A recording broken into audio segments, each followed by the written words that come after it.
live? We're live. Are we live? Hey! Hey, everybody. Thank you very much for tuning in. Welcome to, once again, Blades Against Bandwidth. I am, of course, your host, Judge Brendan. I'm super happy to have the Blades Against Bandwidth crew. And I want to say a big shout-out to our special guest, Ian. Oh, no, where is he? Ian, we don't know what's going on. We don't know what's happening to Ian. So right now, if you were a longtime fan, you know that Septis, our wizard, is always run by our special guest. So right now, Septis is undergoing a plasmodic transformation in his brain where he doesn't know what's up and is sort of staggering around, just trying to keep up with the group and doesn't know what to happen. I've got my one big arm. I've got him huddled over my shoulder right now. I've got Septis with me. As soon as he pops out of this, we'll be good to go. Gotcha. All right. Awesome. Well, cool. So let's without further ado, with nothing to plug, let us go ahead and begin today's adventure. So when we last left off, young Zeno had led you to this weird tower out in the woods, where this tower is 90 foot tall, fleshy at the edge of this lake. That the tower was not here a week ago. The lake was not here a week ago. The outside of the tower is organic. It has a lumpy kind of a half-formed shape, but coming from the top of it is an incredibly bright beam of light. So bright it's coherent even in the daytime. So as you guys approach there, right now when we start off, you guys are all there out in front of the front door. The front door, if you recall, is a membrane. Y'all tried like putting hands through, putting a blade through. You guys are sort of like, tried it out, but no one has yet actually gone on into the interior. This is where we begin our adventure, and let's see. Do we have any housekeeping or accounting or anything from last week we have to do? Well, I have one question about this. So Sure. I didn't recall this from the description before. Is the beam of light coming from the very top of it? Or Yes. is it like surrounding the whole thing so we're in the beam of light now? No. The beam of light is on the top of it, shooting up into space. Like, whoa. It is a coherent beam of light. So, like, right in the tower, it's kind of like organic, and it looks like it was birthed from an egg rather than created. But at the top of it, there is this incredibly bright beam of light that, like, even like if you look at it for a couple of seconds and look away, you got retina fatigue, and like everything looks purple for a second. You know what I'm saying? Like, yeah, it's intense, and even from down here, looking up at it from up there, it's hard to spot. So that's what you see. Are there any tracks in the ground leading straight into it, or going around it? We checked last time. It's too muddy and soft. You guys did find like generalized, sort of oversized lizard tracks in a few places. And you've seen a couple of these huge, big bugs that have been slithering into and out of the lake, but you don't see anything else outside other than that. Did we check the door for traps? I don't recall. No one has checked the door for traps. I thought I All did. eyes No? go to Anatol. Say again? I thought I did, didn't I? Did you? I'll do it again. By all means. I checked traps like a boss. Check it again. Yeah. Make sure, since we can't remember. Let's be thorough. For once in our lives. Oh, starting off the night with a nat 20. So that's 26. Pretty. So pretty. So you feel around the outside of this whole thing that it's definitely kind of this weird organic, like membrane out there. But you feel this the whole way around the exterior of it. You don't find any traps, any sensors. There's no lock, nothing like that. Yeah, and we had figured out that, like, because I was going to try and cut a slit in it, but you just kind of push through it like a... Yeah. You put a blade through it, and the blade went straight in. You can see the blade, but it didn't pop like a bubble. It just parted, and as soon as you went through your blade, the hole when it healed, the instant that it came out of it, it sealed backwards. It's kind of like the doors in Cobra Law, right? From the G.I. Joe the movie. Remember that? Never mind. That's amazing. Yes. I don't know. All right. So here comes Storm Shadow. Cha-ching, roll for initiative. All right, so since I always guarantee my work, I'll be the first one to push through. I'll look at these guys and be like, looks good. Cool. All right, so here is what you guys see. You guys don't know how much, like, this is so luxurious this week. I actually own 2 physical copies of this thing, and I have my PDF, so I have my map over here. I got this. I'm like set up like a mug. This is gorgeous. And now, can I find the map now that I'm talking crap? No, I cannot. Oh, here it is. All right. So, when you guys step inside here, okay, so the entire bottom level appears to be one sort of interior space, and there's a ramp at the one end of it that seems to go up. Here is what you guys see. The air is rich in hay beyond the membrane-covered door. There's a riot of green plants bearing vibrant green, pink, and purple blossoms of tremendous size fills the space beyond. There are a trio of pools, seemingly filled with substance more plasma than liquid, burble and slurp, producing plate-sized bubbles and tendrils of mist that hide the chamber's leathery floor. A similarly scaly-looking ramp rises along one wall, terminating in an opening in the fleshy ceiling overhead. So right now, Anatol, you're the only one that's coming through. It's 10 degrees hotter in here and so muggy. It's just like the air, it's like you could chew it and breathe it. You know what I'm saying? It's like, oh my gosh. Like you instantly break out into a sweat. There are, you see there are like these 3 pools that are in there, like, and then these just giant plants all over the place, everywhere that you look throughout it. All right, so I want to I'll push my face through the door. It's safe. It looks safe in here, but it's very moist. And I'll just. You're my Aunt Pat all of a sudden. Right. If Ernie's going in, Forrest is right behind him. Yeah, Nice. I'm going in. I'll go again. All right, so Ernie goes in next, and then Forrest, and then Phoebe and Wiggs. Is that right?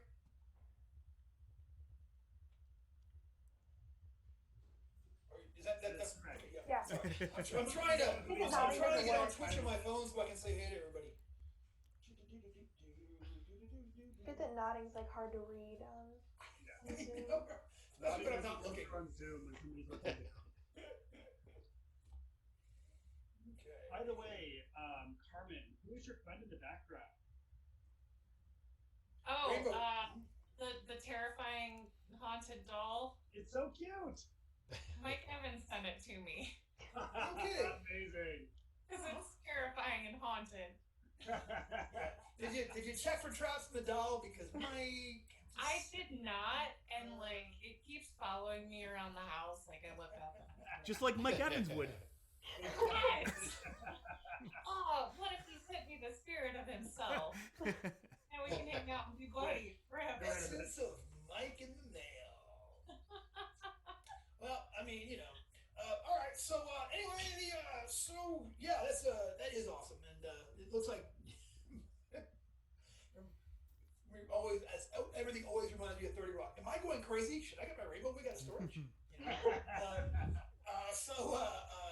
So yeah, here you guys go, and yeah, man, I got there are like I said, as you said, 3 pools of weird liquid in here, and yeah, just great big plants everywhere you look. I'm gonna start flicking my copper pieces at the blossoms and the plants. See, I was gonna say, do we remember the mushrooms? And we've learned to leave things alone. We don't need to mess with them. Was that the lesson? I didn't. I thought the lesson was that the poison is the mushrooms that you find along the way. I love it. Oh, Brendan is doing something shady.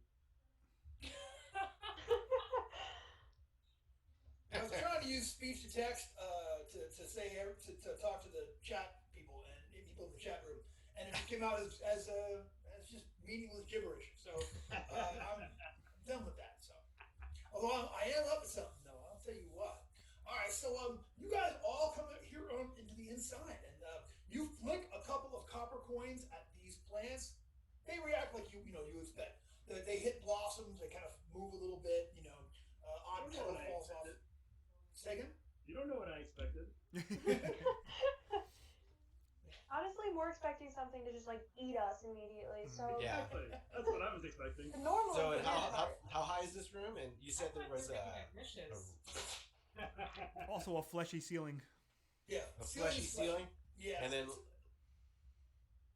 you said 3 pools. Yes, 3 pools, a lot of plant material. Like everywhere you look, are like imagine you walked into like the botanical garden 10 years after they stopped clipping stuff. You know what I'm saying? So it's just like everywhere you look, tendrils running up along the walls. You look down at your feet, you can there's so much like this kind of weird like fog comes out of those 3 pools. Just like every once in a while you'll see like a bubble come up, and there's a huge bubble go, and then more of this like fog comes out. So like the floor in here is completely fogged in. So like you really can't see. Like you look down and you can't if your feet are on the floor, you can't even really see them. It's so like there's so much foggy mist there along the floor. Like a total jerk, I go spit in one of the pools. You go spit in the pool. It's weird because it doesn't like if you spit in the water, it would kind of instantly sort of like dissolve, and like it doesn't really do that. It kind of like hits the surface, bounces a little bit, sits there, and then slowly the edges of your spittle begin to be eaten away by whatever is going on in there. But then it's gone completely. Like 45 seconds later, it just. I'm intrigued, so I'm going to walk up to the second pool and also spit in it. So you have a similar experience where like it kind of like hovers there on the surface for a little bit, and then it just kind of like eventually like you see like the edges of the spit blob get eaten up all the way until it's gone. Yeah, I'm getting an acidy slime. Yeah, I love. Who wants to spit in the third pool? Our scientific method is spit on it. Did we like do it? No, let's go spit on something else. Hey, at least it's better than just eating stuff like they did in the mushroom room. That's true. This is improvement. Well, we could drink this. We could drink some of this slime. Yep. He was better spitting. So Brendan, though, when it Well, went there's a away, third one. did you say is it kind of like it's being almost like putting water on a hot skillet? Like, is it being kind of evaporated, I got more like a or is swallowing it, vibe. or is it like the weight of it kind of falling in, like almost No, like it's it's breaking like the membrane? whatever. Yeah, it's like whatever is actually in there seems to be eating it from the edges into the interior. Okay.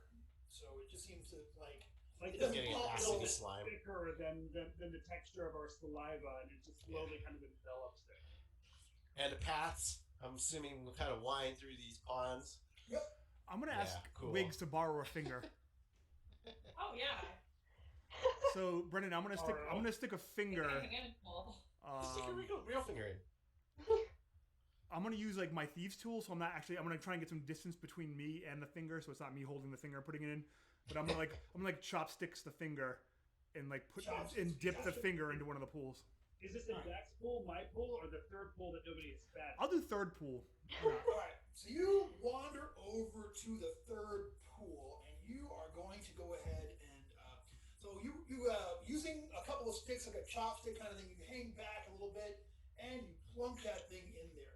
So it lands on the surface. It kind of like for a while it sort of like bobs along on top like it's sitting there, but then you see it, the edges of it, the raw edges of it, like start getting like you see like bubbling and kind of smell the smell of decay sort of like coming off the top of it there.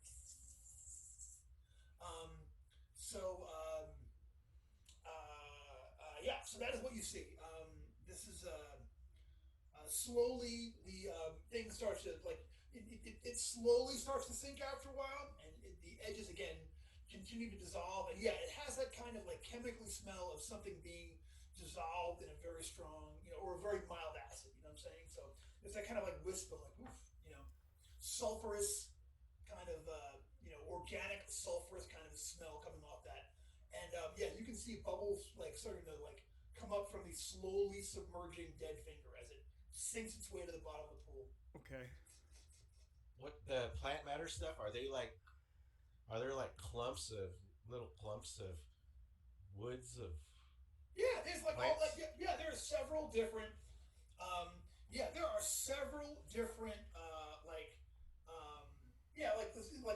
right as you come in, there's a huge big thing to the right, huge big thing to the left. There's one I'm gonna over keep there. my eye out and make sure nothing jumps out of this thing. Give me a luck check. Roll me give me an intelligence check. D20 add your intelligence modifier. Ooh, natural 18. Did you?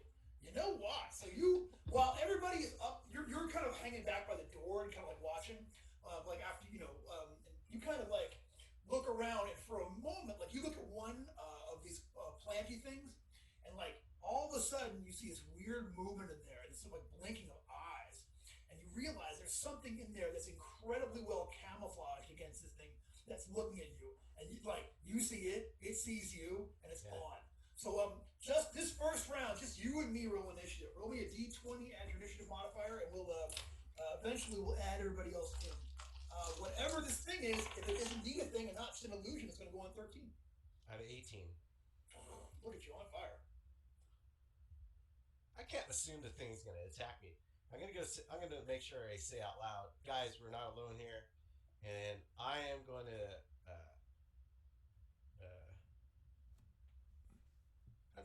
I'm gonna wait for this thing to come out first. You are. I'm gonna say, come on, kitty, come on. All right, yeah. So you decide to kind of like just sort of like reach out to it and like hopefully make a friend. I totally get that. Oh no, I'm not gonna stick my hand in there. I want it to come out to me. No, I feel you. So you're like, hey, buddy, hey. And, yeah.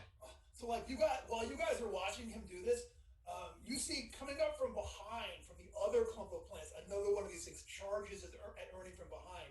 At the same time, that one comes up, this other one jumps up. So they're kind of coming at you like Velociraptor 2-man style. So yes, you get charged from both sides by these things. So this is going to be a fight. What's your armor class there for 16? Emerald Warrior? That's a hit. Damn it. And you get hit twice by these things. From front Jesus. and back, you are going to take 12 points of damage. What? Woo! It's your birthday. Yeah. I have a feeling I'm gonna have a busy day. You know when a soccer player falls down and they're always looking for the ref. Yeah. They're like, Yep. I'm looking for Phoebe. It's like, Phoebe. Yeah. All right, so check it out. Everybody else, let's go ahead and roll in. We're going to roll in and add in the same extant initiative. So, Okay. Tim, what'd you get for Anatol? I got an 11. 11 for Anatol. Oops.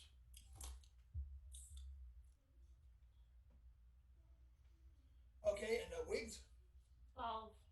12 for Wiggs.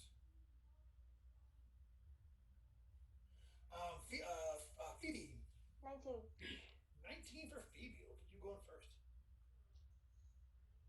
Forrester. Even with my +1, my total is a 2. Ooh. That's the first truly crappy initiative I recall you ever rolling in this game. So, maybe I'm wrong. Okay, so it's going to go, as y'all expected, it is going to go Phoebe, and then Ernie, the Emerald Warrior, and then whatever these things are, Wiggs, Anatol, and Forrester on last. So here is what they look like. Okay, they are 9 foot tall from nose to tail. They look like dinosaurs. You know what I'm saying? They're dinosaur shaped. They're perfectly camouflaged for the dentation in this room. They have small forearms, but very, very powerful looking back legs, huge big teeth, and they look heinous. So we'll see how it goes. So Phoebe, you're on deck, my friend. Alright, well, as much as I would love to heal the Emerald Warrior right now, I feel like gotta get him out of danger first, so I'm gonna attack one of the raptor-looking things. Okay, gotcha. All right. Yikes. Charge in and get one. Yeah, that's a 10. All right, that's gonna miss. You run in and swing your weapon at one of them. It kind of hisses at you and gets out of the way. They're very, very quick for their size. But that's okay. So Ernie, I got one front, one back. Your turn, bro.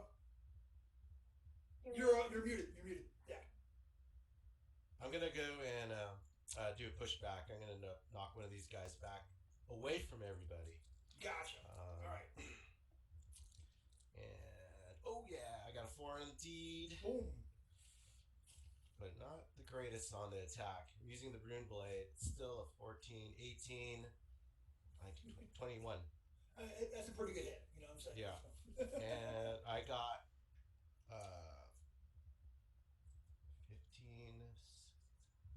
points of damage.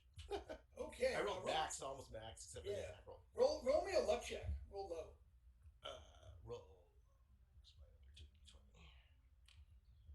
Oh, yeah. You got it? Oh, yeah, low.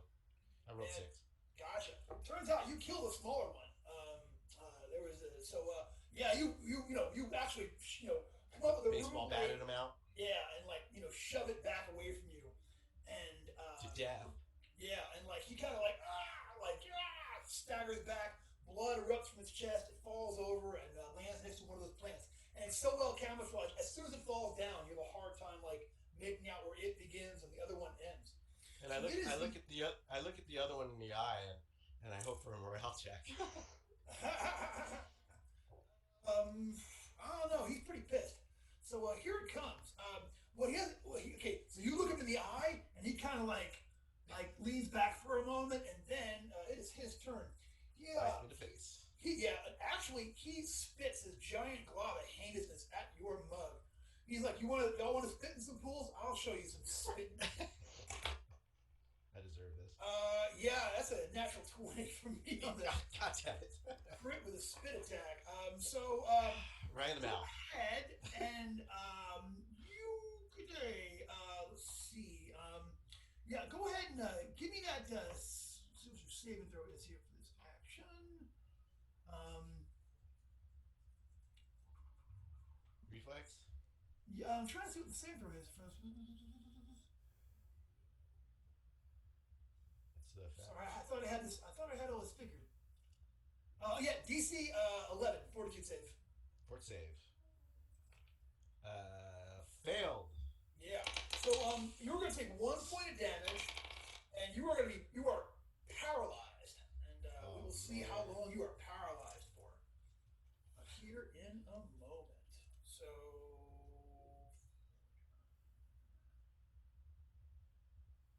All right. So that is what happens. So as Wiggs, it is your turn. There is one left. You see this one spit at Ernie in the face, and Ernie kind of freezes up and lands over there with his hands kind of up in the air, all rigid, and he's just sort of laying there. He still appears to be breathing, but he's not moving. I guess I could just slit his throat. That'd be my move. Yeah, maybe not waste a spell on it. No, wait, time out. Wait. Ernie's the one that fell over his Oh! I thought you were kidding. It's a mercy killing. It's been a long week. All right, yeah, I'm gonna go for the monster. Dak, it's been fun being part of this. This is all part of Ian's plot. Now he's going to show up. Hey, I'll take over for you. But I don't want to usurp this. All right. Okay, I'm gonna magic missile the monster. Magic missile the monster. Go ahead and give me that check. I gotta let my dog out again because now the dog is that he doesn't want to be here. Come here, sweetie. Oh, Polly, come on.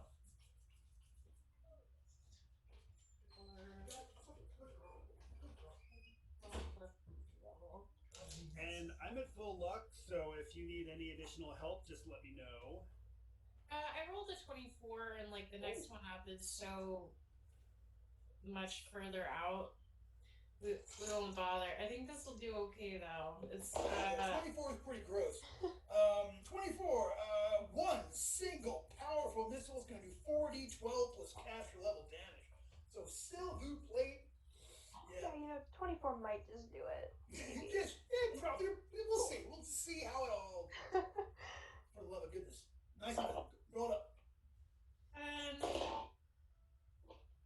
13, 22, 33, 36.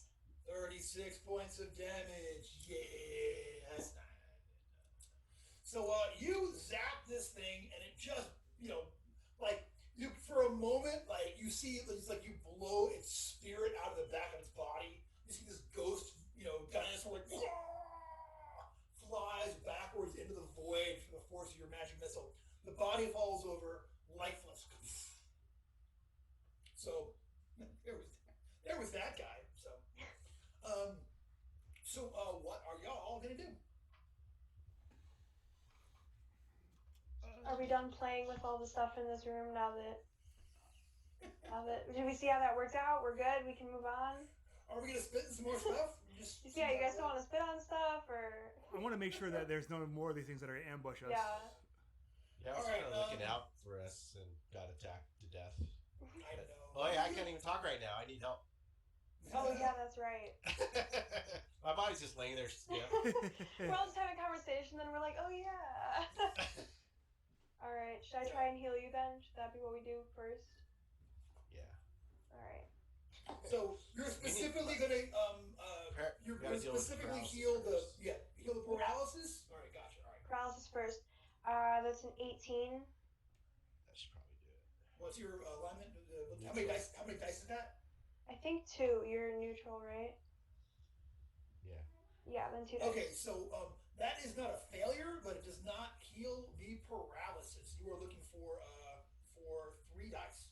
All right, then I'll burn 2 luck to get me Wait, how far are you from 3 dice? 2 luck. 2 luck? Okay, you got it. Okay. All right. Yeah. So you know what? Look, turns out you back, yours doesn't. you get lucky, and the gods hear your prayer, and like y'all see Ernie like can like move again, and That your body. sucks. Yeah, you're all you have that like adrenaline dump feeling where you're all like all over achy in there, like oh god, but you're up and you are doing able to move around and do stuff again. Yeah, and I need a lot of healing too. Yeah. All right. I guess now we'll go into the non-poison type healing. The standard healing phase. Yeah. of evening. All right. 16. So 2 dice again. 2 dice. Mhm. We'll start there. Should be enough.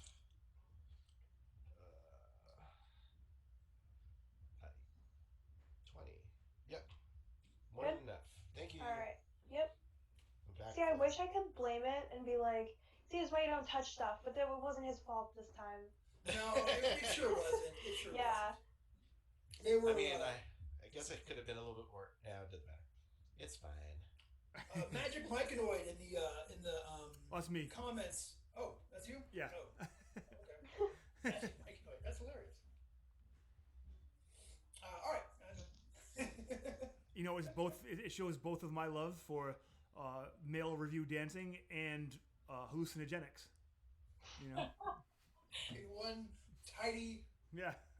package. I love that. Well, that's awesome. Let's go to Jess, who apparently. All right. Well, awesome. Well, and thank you for watching, Jess. Jess McDevitt is watching. Hey, listen. We haven't had a chance to do this yet, but Jess, it was her birthday day before yesterday. I did not. Yeah. So, what do you say? Round of it? Yes, sure. 1, 2, 3. Happy birthday to to you. Happy Happy birthday to you. Happy birthday, Jessica. Jess, we're all to sync. Happy birthday to you. Hey! The Zoom, we're gonna be all at different times. I know. With the Zoom, it's like, whoops. So we did our best, Jess. There you go. So special birthday message to our biggest fan and Thanks for hanging with us for another year, Jess. I know, right? Way to be. You're always welcome. All right, so somebody clip that. 'Cause I'm dying to see what that looks like. Oh god. Different TFOs and such. I'm So- waiting for a text from someone to be like, what was that?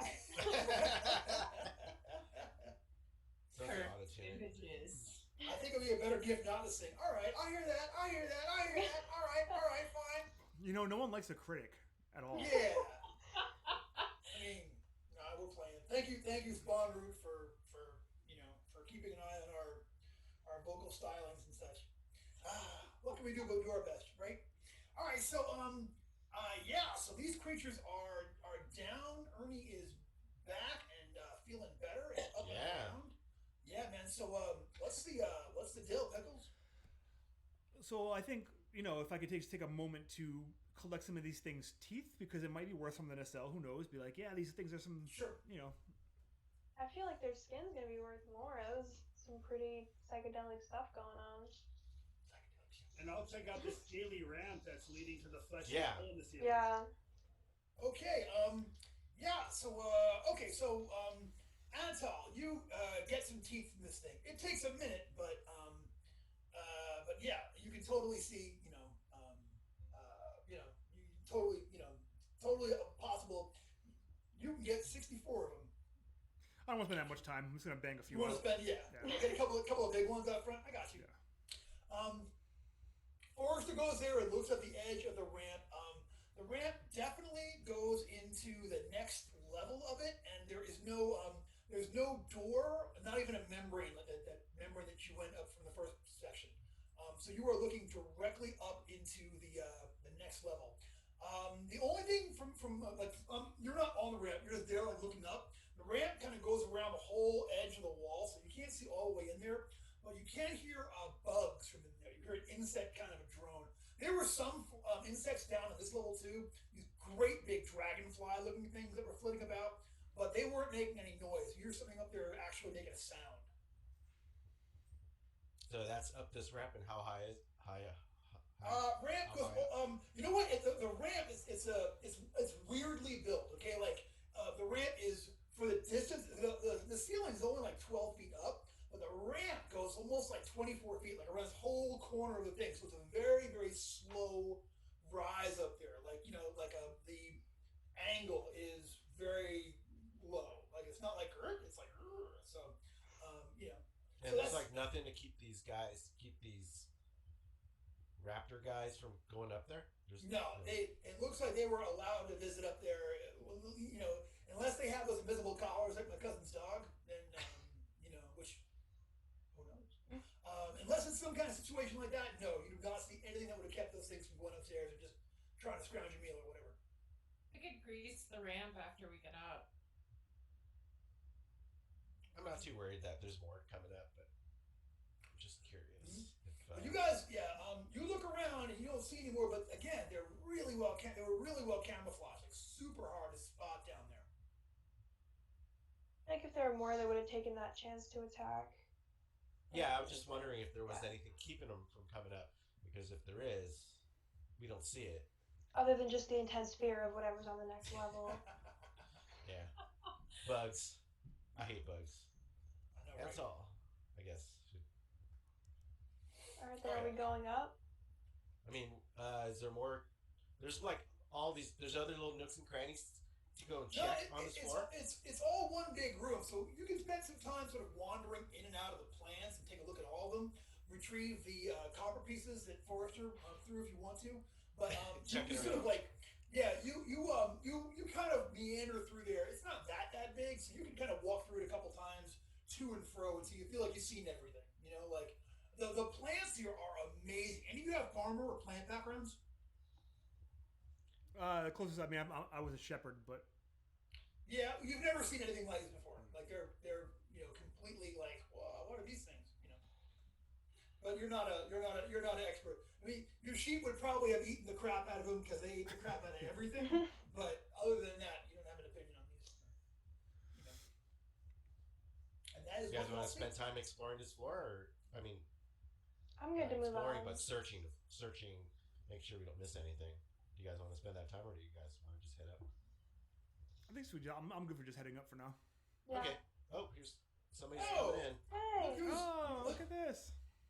Perfect timing. Let's have him. I go ahead and I set Septus down back on the floor, and I'm like, Septus, Is like coming too. how are you doing, my friend? Are you with us? You just had a big battle. Are you okay? You didn't do anything during the battle. Are you okay, my friends?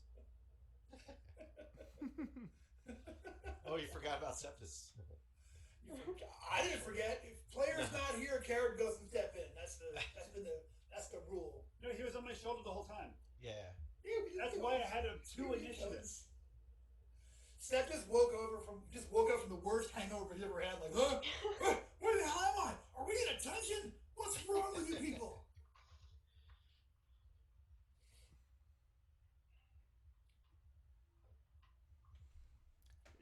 You got no sound or anything. Yeah, you look muted, Ian. You're muted, bro. You're muted. We're waiting on you to.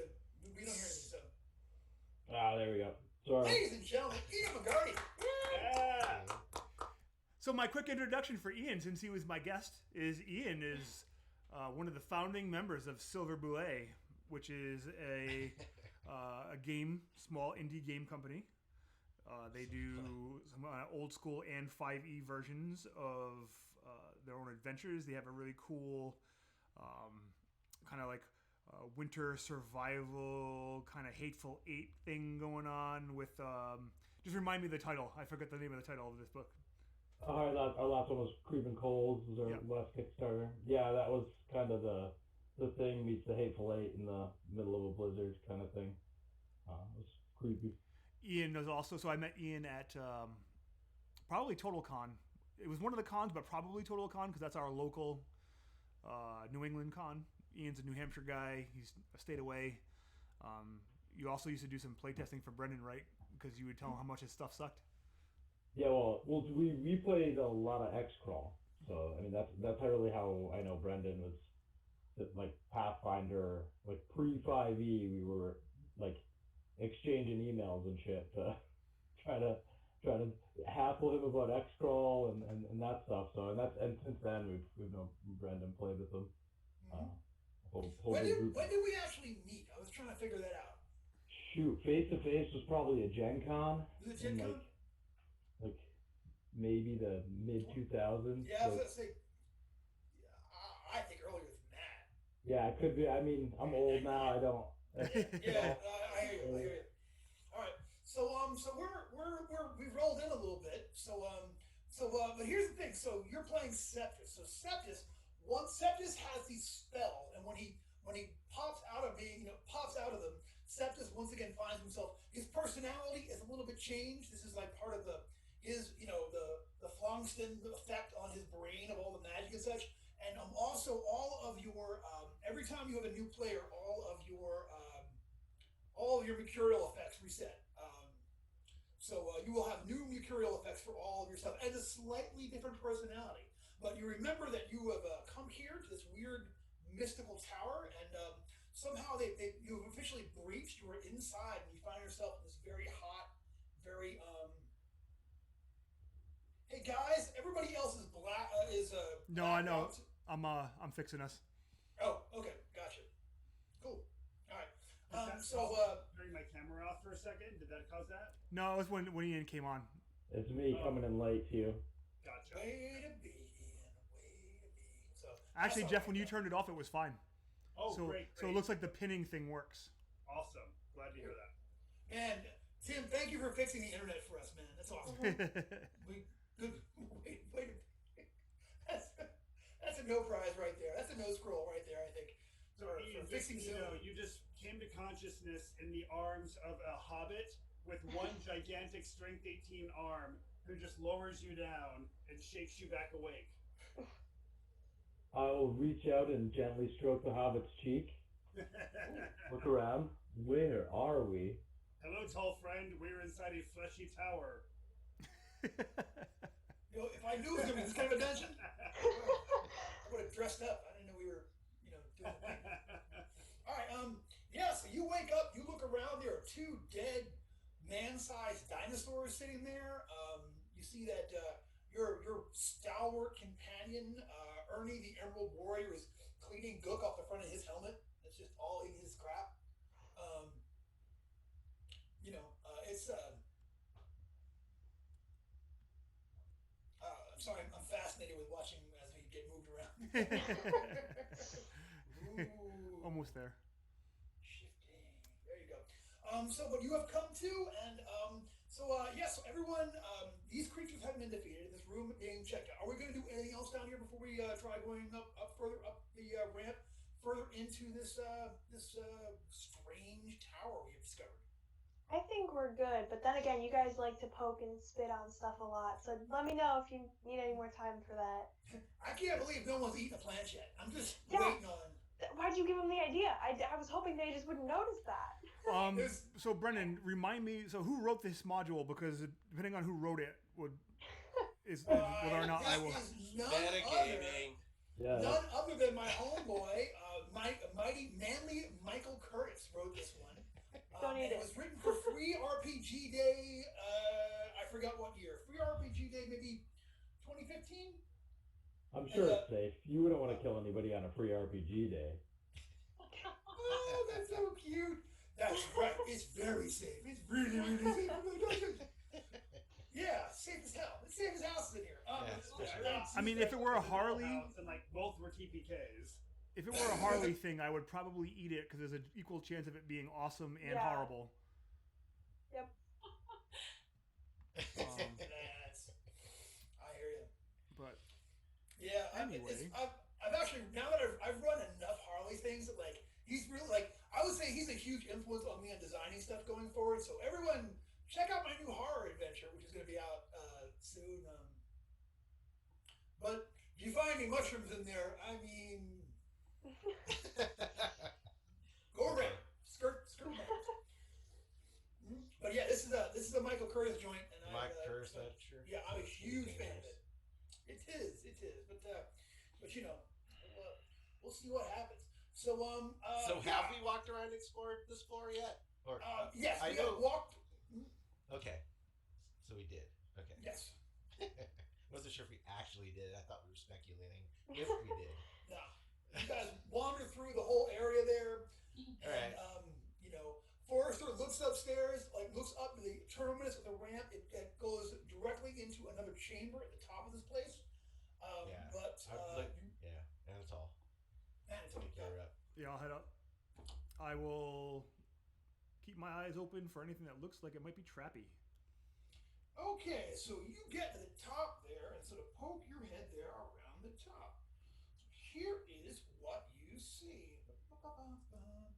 Maybe about 20 feet behind him on that ramp. Is that ramp like just one person wide?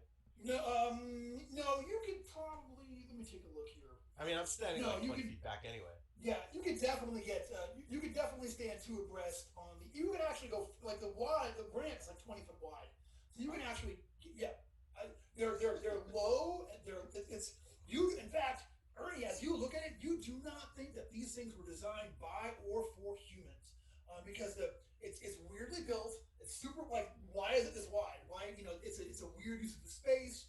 The tower is only so big. So, and and I said that the ramp is super gradual. It's just like, human would have put 4 stairs in there, or you know what I mean, like a 1 12-foot stairway, like right up, and whatever. So you're not sure what unless they use a lot of shopping carts in this place, you're not sure what's going on. I mean, at least this flesh tower is ADA compliant. We got to give it props where props are due. Yep, we're one rail away from an OSHA seal of approval. So. Is the flesh tower edible? So you want me to find out? Here we I are. was worried about the flowers. and we Please just get went right bandwidth past in full that. effect. I just want to give it a munch. Alright, The flesh tower. I look back and Wiggs has her face up against the wall. So Wiggs, you go over. Are you gonna attempt this? All right. It is like trying to bite something between a leather jacket and a concrete wall. It has an organic, leathery feel to it, but you can't. You can kind of scrape it and leave a tiny, tiny, tiny mark, but it's very resilient. Like, very, very, very resilient. Grandma's meatloaf. It's jerky. You have to shave some thin. I'll assist her with the hand axe and try to shave a really, really nice thin piece off. We go one adventure without people eating everything. Whoa. I walk up to Septus and be like, guys, I have some salt rats if you're hungry.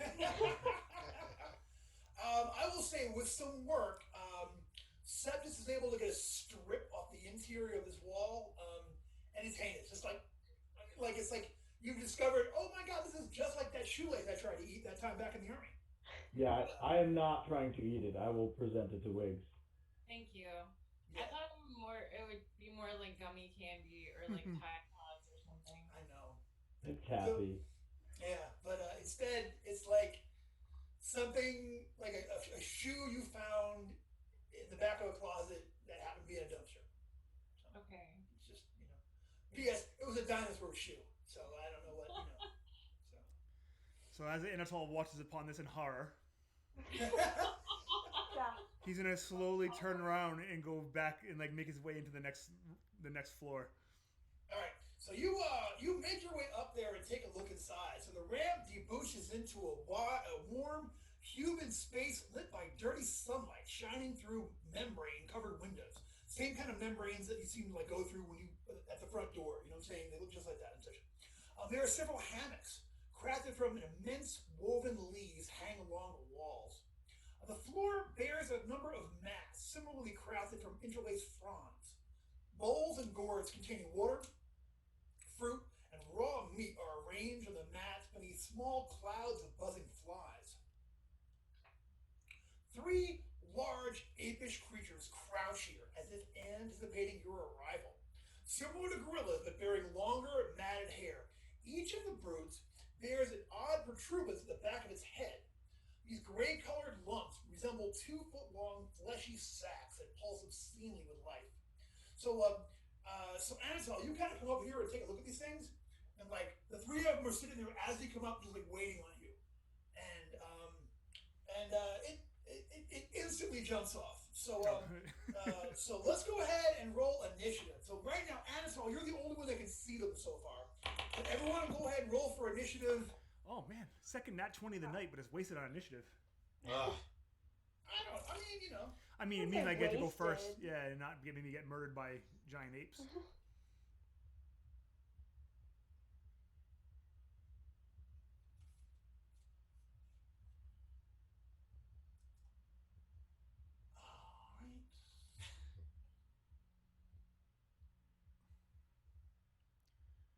Okay, so Wiggs, what'd you get for initiative?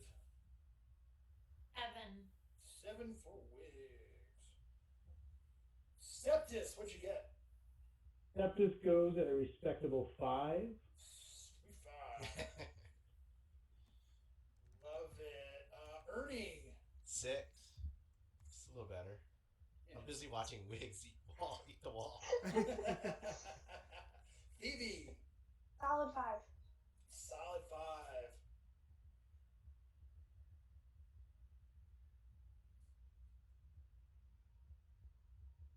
My handwriting's so bad. And Tim's on 20. And last but never least, Forrester. Well, now that I'm not carrying Septus around, I'm actually able to get a good roll.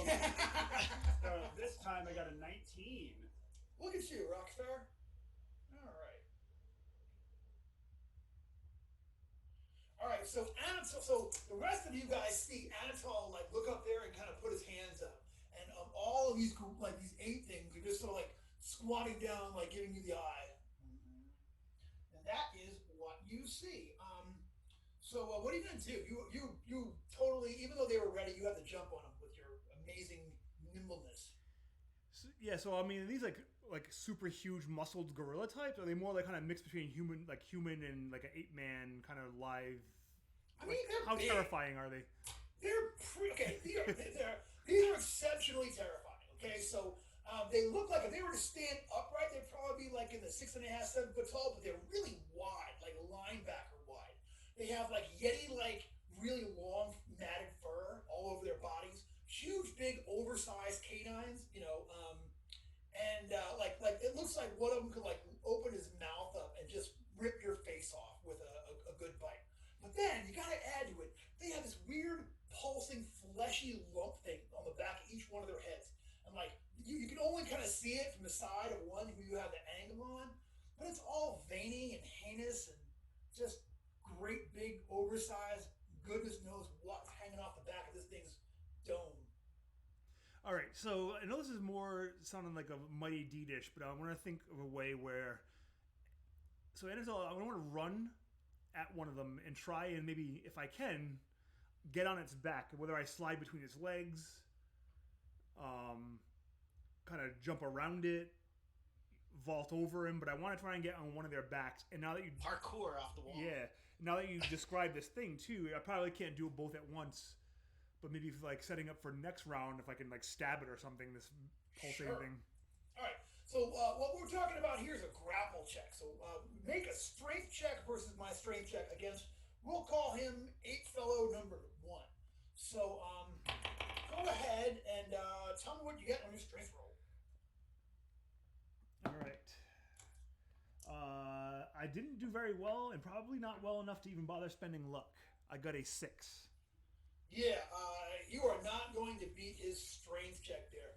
You go over there and go over there and kind of like go for like the the swing around. You're gonna grab him and swing around to his back, like around his neck, and it's like you hit him against the wall. He just sort of puts one hand up like pushes you off with his off your chest and sort of shoves you back. These things are powerful, and he kind of chunks you there. So you're gonna like be stuck there, one stiff arm away from this thing, and it's right now. It's not roaring or anything. It's just kind of like looking at you, kind of like Daisy looking. You know what I'm saying? Mm-hmm. So Frank, George, and we'll call them Frank, George, and Tina. So you're actually dealing with Frank right now, Anatol.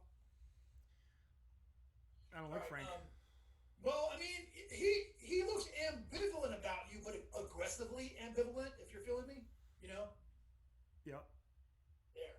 That's my aggressively ambivalent face, y'all. I don't share that with just anybody, but for you, my friends here on Twitch, y'all blaze against bad people, bust it out. So so it's a brawl, man. These things are still coming.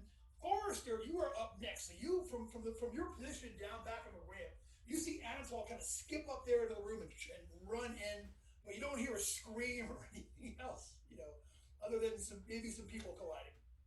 There's nothing I like less than aggressively ambivalent. Somebody right and run in and go full murder hobbit and kill these things. George, you're gonna die. Okay, gotcha. You're going after George. I'm going after George, and I get an amazing 10 and a 3. Wow. All right. Did that Yeah. hurt him? Let me check my chart here. No. You get in there and like you kind of swing at it and like even though its head's kind of down, he kind of goes and gives you like this weird, very fast kung fu block 2 times. Quicker than you would have thought possible. Okay. I look at him with aggressive ambivalence. Let me see your look. Yeah, there you go. Yeah. So speaking of Wiggs, so Wiggs, you're even further back on there. So you can. What are you gonna do? I am going to magic missile George. Wait, you got George handled or nah? I mean, I ran up to George. Where's the third that nobody has run up to yet, though? What was his name? There's Frank, George, and Tina. Tina. Yeah, Tina. Tina. I just love the idea of an 8-person called Tina. I Yeah. think it's funny. So Tina is currently not being dealt with. Mm-hmm. Okay, I will magic missile Tina then. All right. So you were going to run up there. So you can get up to the top of the ramp where you're just seeing over the top there. That'll be like your half move, and then cast your spell. So you're still like on the ramp and just casting over the lip of the actual floor. Okay. All right. So go ahead and give me that check.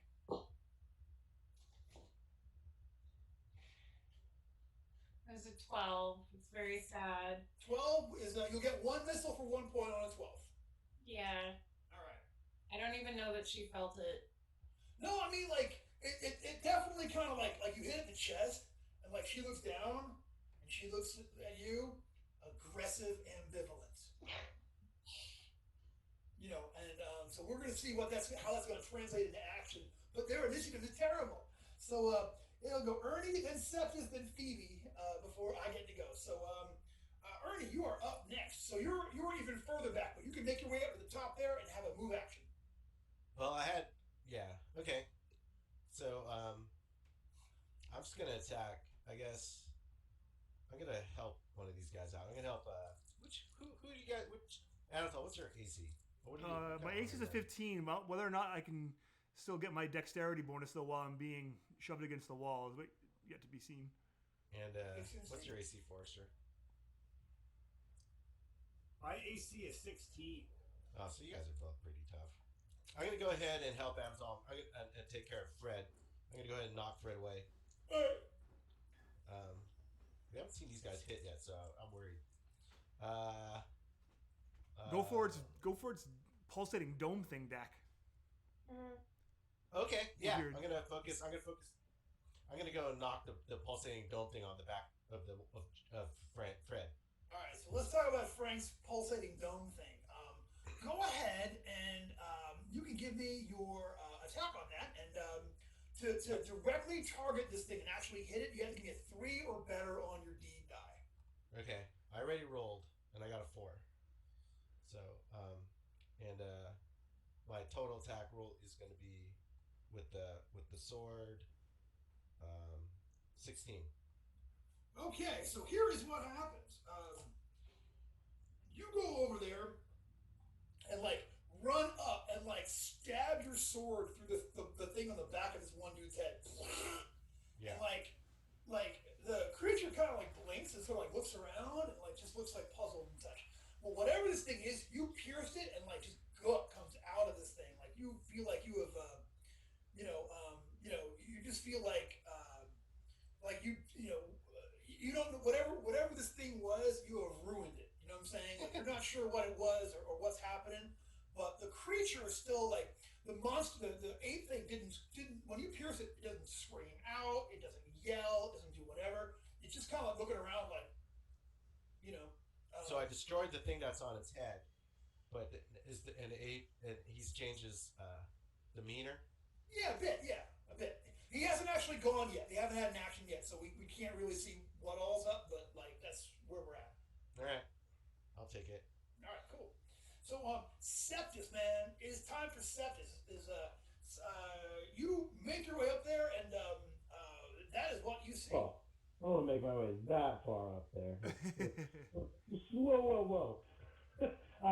So this pulsating thing, does it look like it's naturally grown in there, or does it look like it was attached after the fact, now that we've seen inside and out? You know what? From where you are coming, you make your move action to get there at the top of the ramp, and so that now you're over there, up there by Wiggs. You're too far away to really be able to tell. With some examination, you know what I'm saying, maybe, but. I also don't want to directly look at them because they're disgusting. So I also try to choke and cloud I'll just choke and cloud one of those guys. All right. So go ahead. So first, go ahead and give me. This is your. We need your new mercurial effect. Oh boy. Go ahead and roll me up some mercurial action. And I believe you have a luck minus. So I think I do. All right. So we have. This is going to be good. 10. A total of 10. Blood magic. The power of the spell is partially drawn from spilled blood, a sacrifice to the unknowable lords of magic. A living creature with hit points equal to or greater than the spell's level must be offered up before the spell is cast. Otherwise, spell check suffers a -4 penalty or patron taint. The creature need not be sentient. Chicken, goats, and other simple animals with the proper amount of hit points will suffice. That sucks. That's a sucking one to have show up in the middle of it. Yeah, I'll slap my pockets real quick. Had you but known, you could have brought a muskrat. But I will attempt to, I'll snatch that piece of the tower back and attempt to use that as a shoddy supplement, but I'm casting anyway. All right, so go ahead. You -4. Rock and roll -4 because that strip of helps you 0. Straight roll. Nat 20. Harsh! So That's that was fantastic. pretty good. Yeah, so what's Choking cloud. That's the single acidic poisonous cloud appearing with a radius of 20 centered on the target of the caster's choosing. Sorry, guys. So for 2d4 plus 4 rounds, target takes -2 to attack rolls, 2 points of damage each round, and fort save or be poisoned. Okay, so here's the situation. Your only option here is to put the cloud on Tina, because anything else is going to get one of your buddies. If I can pop it off without hitting the party, I will. That's the only If you get Tina, it'll do it that way. But other than that, Yeah. you got no way to go. Or it gives me somewhere to look that I don't have to see that disgusting pulsating thing. Mm-hmm. Fair enough. All right. So sure enough, Tina now has this cloud around her head and has taken some damage. damage from it, and we'll see where that goes with your -4. Hey, way to be! That's a rock and roll startup for a -4 showing up. So, way to be. All right, so it is Phoebe. It is your turn. You are the last one up the ramp. Yeah. Who seems to be struggling Who was struggling the most with fighting their? Well, Anatol was having a hard time, but then Ernie ran over and stabbed that one in the brain. Forrester ran up and missed 2 times fighting against this thing. All right, then I think I will go help Forrester out. All right. As best I can. Gotcha. Give me an attack roll. All right, that is a 16. That's gonna hit. Wow, I wasn't actually expecting that. I'd spend my damage die. All right, 4 points of damage. Outstanding. So, all right, it is still up, but there you go. So it is definitely wounded. It definitely felt that. So it is their turn. So here is what happens. The one that had that thing killed on it, Did it take any damage when I hit him? Well, I mean, the thing on the back of his head, when you cut it, you definitely did damage to it.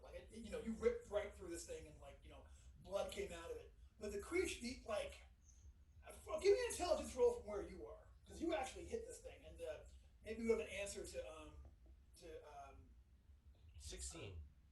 16. So now that you have stabbed one, and the way you see it reacting to it, you think that this is an aftermarket fleshy blob thing. You think that these things, these were just regular ape dudes that acquired somehow fleshy blob dealies in the back of their heads. So the creature, it doesn't seem to be wounded at all, and it's just confused. It looks around, it looks at you, and it looks at his hands, and it's it's just trying to get, its bearings, you know what I'm saying? The middle one, the one that Forrester attacked, looks down at Forrester again, and then looks up at the ceiling, and just seems to be doing whatever. The third one, however, I got something for Septus. So Tina, we'll just give them their proper names. Tina looks over at Septus, and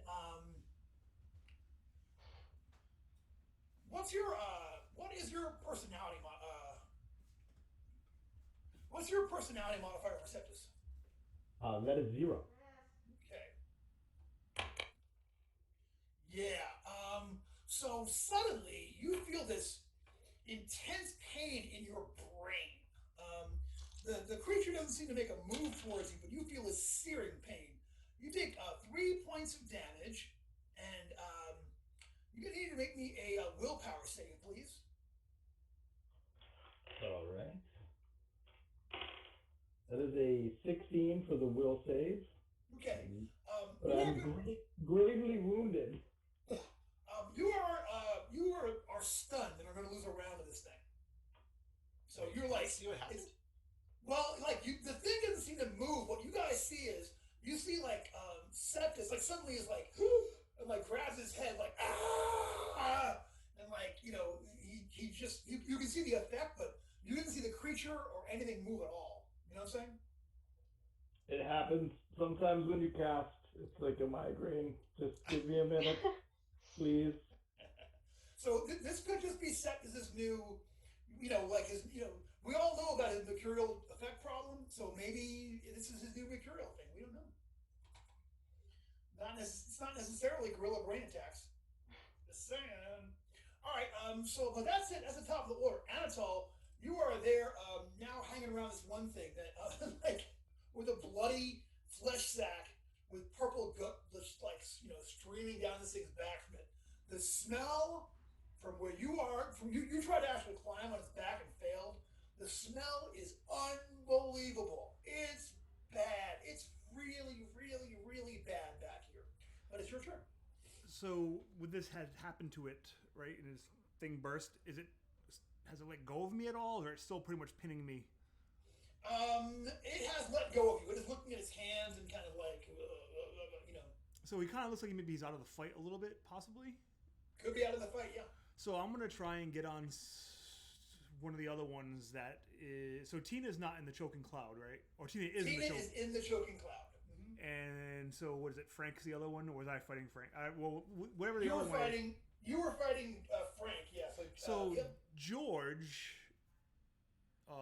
I will attempt to backstab George if I can. I will give you an attempt, but you got to give me a sneak silently roll to get over there of the gods, like because it's middle of combat. There's a lot of stuff going on, but I mean, I need a big roll. A 12. You want to spend some luck on that? No, or... not for that. Right. So you creep over to it, and like looks over at you, glare like it had been looking at the ceiling, and now it looks down at you with real malice and hate in its eyes. All right. So we will see what is going to happen next. Well, I will just give. I'm going to give him both swords if I can. Both swords. I want to see you do it, cousin. So I got a 14 on the short sword. Boom. And a total miss on the. I got a 5 on the long sword. 14 on the short sword. That's a rock and roll hit. Give me some damage. 2 points of rock and roll damage. 2? Yeah. No, I'm not gonna spend luck on that. It's fine. All right. Yeah. So you go over and slash it. It's remarkably steady for having just taken a wound from a short sword, and but he's looking at you with real malice. So we will see what is going to happen next round. But you know what though, Forrester, you are in front of that same creature. Anatol just went over there and stabbed George, but he is still in this fight. All right, so George has one knife in his back, and I'm going to go ahead and put an axe in each of his shoulders. Ooh, do it. I got 2 crits. I rolled 2 16s. Beautiful, man. Beautiful. Well done. All right. Well, so roll me damage on both those attacks. So first off, damage is going to be wow. Okay, 13, 19, 19 points of damage. Okay. Does he have anything left? So I would like you now just to describe how awesome your dual crit attack is, because it's got to be epic. You know what I'm saying? Oh, sure. So my 2 axes go into each shoulder blade, carving a V-neck into him, and then as I lift up my axes, the V-neck separates from the rest of his torso and goes flying into the air as his now V-necked body falls to the ground. Gotcha. And there is a fountain of blood. Fountain of blood, and the head flies over there, V-shaped there to the bottom, just lands over there behind it. I mean, it's still, it's laying there and just looking terrible. So, well done, man. That was awesome. That was an incredible. That was my first double crit. That was amazing. We were here for it. Y'all here watching. Y'all saw it. Well done, Jeff's dice. I don't think I've ever seen that before, so. Not with no. Actually, I got 2. BC is not watching tonight, but just this morning, I did get 2 crits on him with a 2d16 today. Actually, I just told Tim that story earlier, but he had a 50% miss chance, made both of them, and killed him or took him out. So, all right. So, but it wasn't a halfling. It wasn't a player. It doesn't count. It wasn't awesome. That was awesome. Jeff was awesome. All right. So, speaking of awesome, Wiggs, you are still there on the ramp, looking over the edge of this thing, standing next to your homeboy Septus, who's now like holding his head and feeling grim. What are you gonna do? Okay, Septus is in the most trouble, yes? Well, I mean... I don't know. Wait. I do magic. Would I know what's wrong with them? Can I do an intelligence check for that? Yeah, give me a check. Okay. Bump it up. 19. You know what? You don't think this was magic at all. You think this was some kind of creepy psionic attack. Do I know how to fix psionic attacks? He is going to need maybe some time, maybe some healing. You're not, you don't know what's alone in a room with cartoons for a couple of hours. Brightly colored toys. Tapioca pudding and some maybe some Sly and the Family Stone in the background to mellow him out. Okay, so like, there's nothing I can do to help him. He's not in immediate physical danger. I mean, not any. I give you a thumbs up, like, oh, I'm fine. It's okay. Over at Anatol, is he still being like? No, Anatol was fighting one who now has a V-shaped thing cut into his chest, whose head is now flipped over to the side. So there's one left, right? There's one that's standing there looking confused with a ruptured flesh sac on the back of his head, and then there's one over there standing in the cloud, who looks pretty grim, so. Okay. I just kind of want to. Can I see through the stinking cloud? Yeah. Okay. I am going to take my bow and arrow, and I'm going to try and pop its head bubble. I want to see what happens. Try to attack its head bubble. Go ahead and give me a head bubble, pop an attack. Go ahead and give me that check.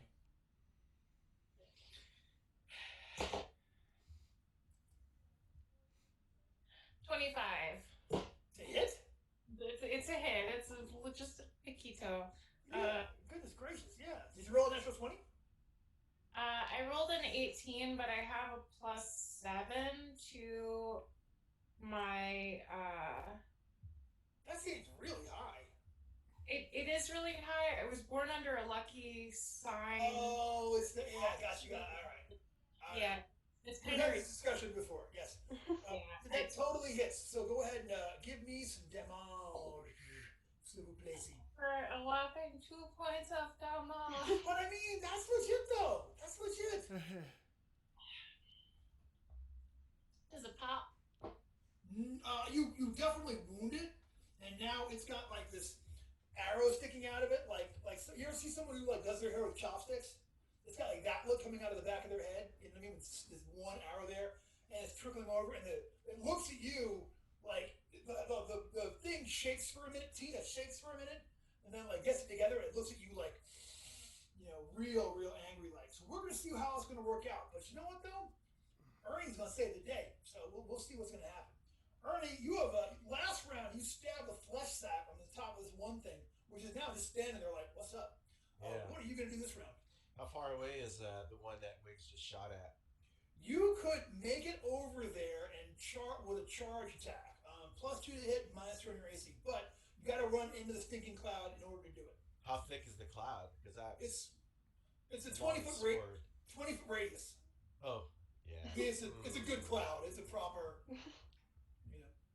Okay, I'm gonna go get the edge of the cloud, and I'm gonna go ahead and chuck a hand axe at the thing in the top of his head.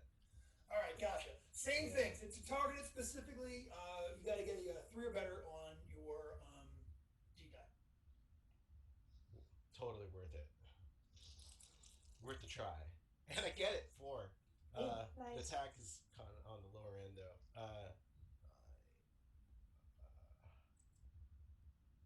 No, my hits 11, 12, 13, 14. 14? No, that totally hits. Totally hits. Oh, okay. Go ahead and give me some damage. Yeah. 8 points of damage. Yeah. The way it works is if you use a D die, then you have a lower armor class. Okay. Who are just trying to target it have a higher AC to hit. So how much? Cool. 10 points of damage. No, Okay. 9 points of damage. All right. So Tina's standing there like, huh? And then you run up just the edge of that cloud and just chunk that thing into there and such. Once again, split this sack, and like same reaction. Like suddenly Tina is looking around like, what in the crap is going on? Like checking out their hands and such, and it's looking like just like confused. So that was cool. And they're staying in they're staying in their 8 form.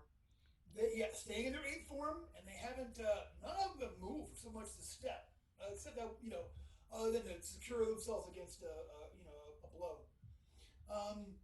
All right, so the one that was V'd off, the head stack was still intact, correct? Yes. Or did it pop or anything? Is it doing anything? You are stunned.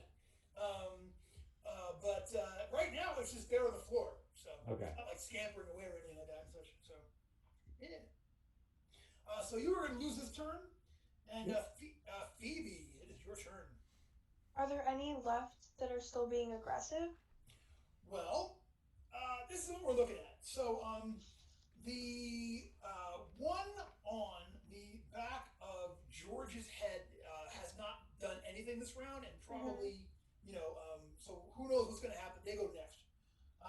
The one on the back of Tina's head is dead, and the one on the back of Frank's head is dead. Okay. Wait, so is there still one living? I'm sorry. George. So The, George. Or... The one, okay, so the one that was on Kill the sack that's on George's head. Okay. So you want to kill the sack that's on George's head? Yeah, that's what I'll. Yeah. You're that. gonna run over there and do it. So go ahead and give me that attack roll. Not on a 3, I won't. Nah, you go over there and you just get distracted by the V shape, the perfect V cut. Yeah. This thing, and so it's like, but you're standing right over there with your thing like getting ready to mash it. So you are in combat range. All right, so it is their attack. So Phoebe, what's your personality? Personality 17. So you're not supposed to. So that creature, all of a sudden you feel the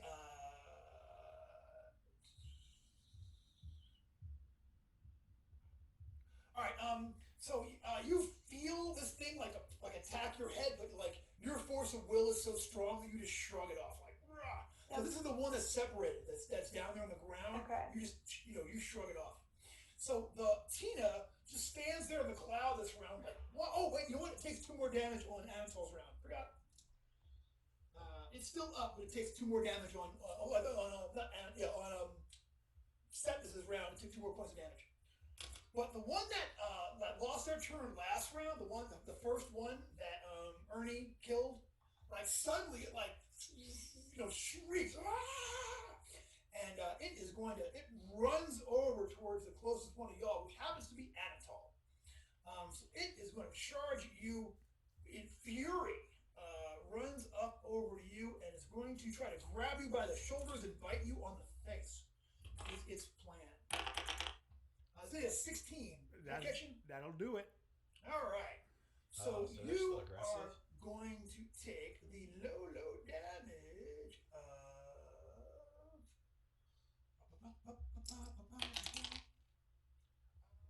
You take 4 points of damage, and it just bites you real good on the cheek there, and 4 points. I can deal with that. Mm-hmm. And that is what happens this round. So it is the top of the order. It is your turn, Anatol. Hey, you got a giant gorilla thing with a bleeding flesh sack on the back of its head, trying to gnaw off your cheekbone. Well, I'm going to return the favor and stab him repeatedly with my long sword. I want to see you do it. So that's a 15 with my long sword and a 16 with my short sword. Frank takes 2 hits. Give me some damage. So that's 7 points. Is he still up? Yep.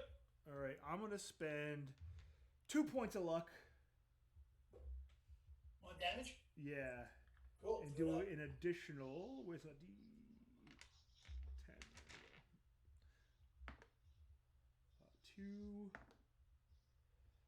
2. An additional 7 points of damage. Okay. It is still up, but like it's rocked, and you don't think it's going to survive another shot of that kind of intensity. So y'all see Anatol like returns attack of this thing that just bit him and just cuts the mess out of it. Really, really, really puts the bricks to it. But like I said, these are linebacker gorillas. They're just huge and they're super tough. So fight is going to continue. This thing is still up and still doing its thing, but you have definitely put a big whack on it. But it is going to go down to Forrester. Forrester, the one called George, you killed that one. The one we were calling George is now dead. You see off to your left there, actually like a step away from you, is the one called Frank, engaged in deadly melee combat with Anatol. The head, like you see, like Phoebe seems to be like dealing with the head, like it seems like she's dealing with something. And then the one called Tina still stands in its cloud, still looking confused this round. But we'll see what happens to that. So it's your turn. What you going to go for? I'm going to go ahead and bring 2 more critical hits over to Frank and see how well he handles these. All right, cool. You run up on Frank. Give me some numbers. All right. Well, they're not two critical hits, but I do have a 6 and a 14. 6 and a 14.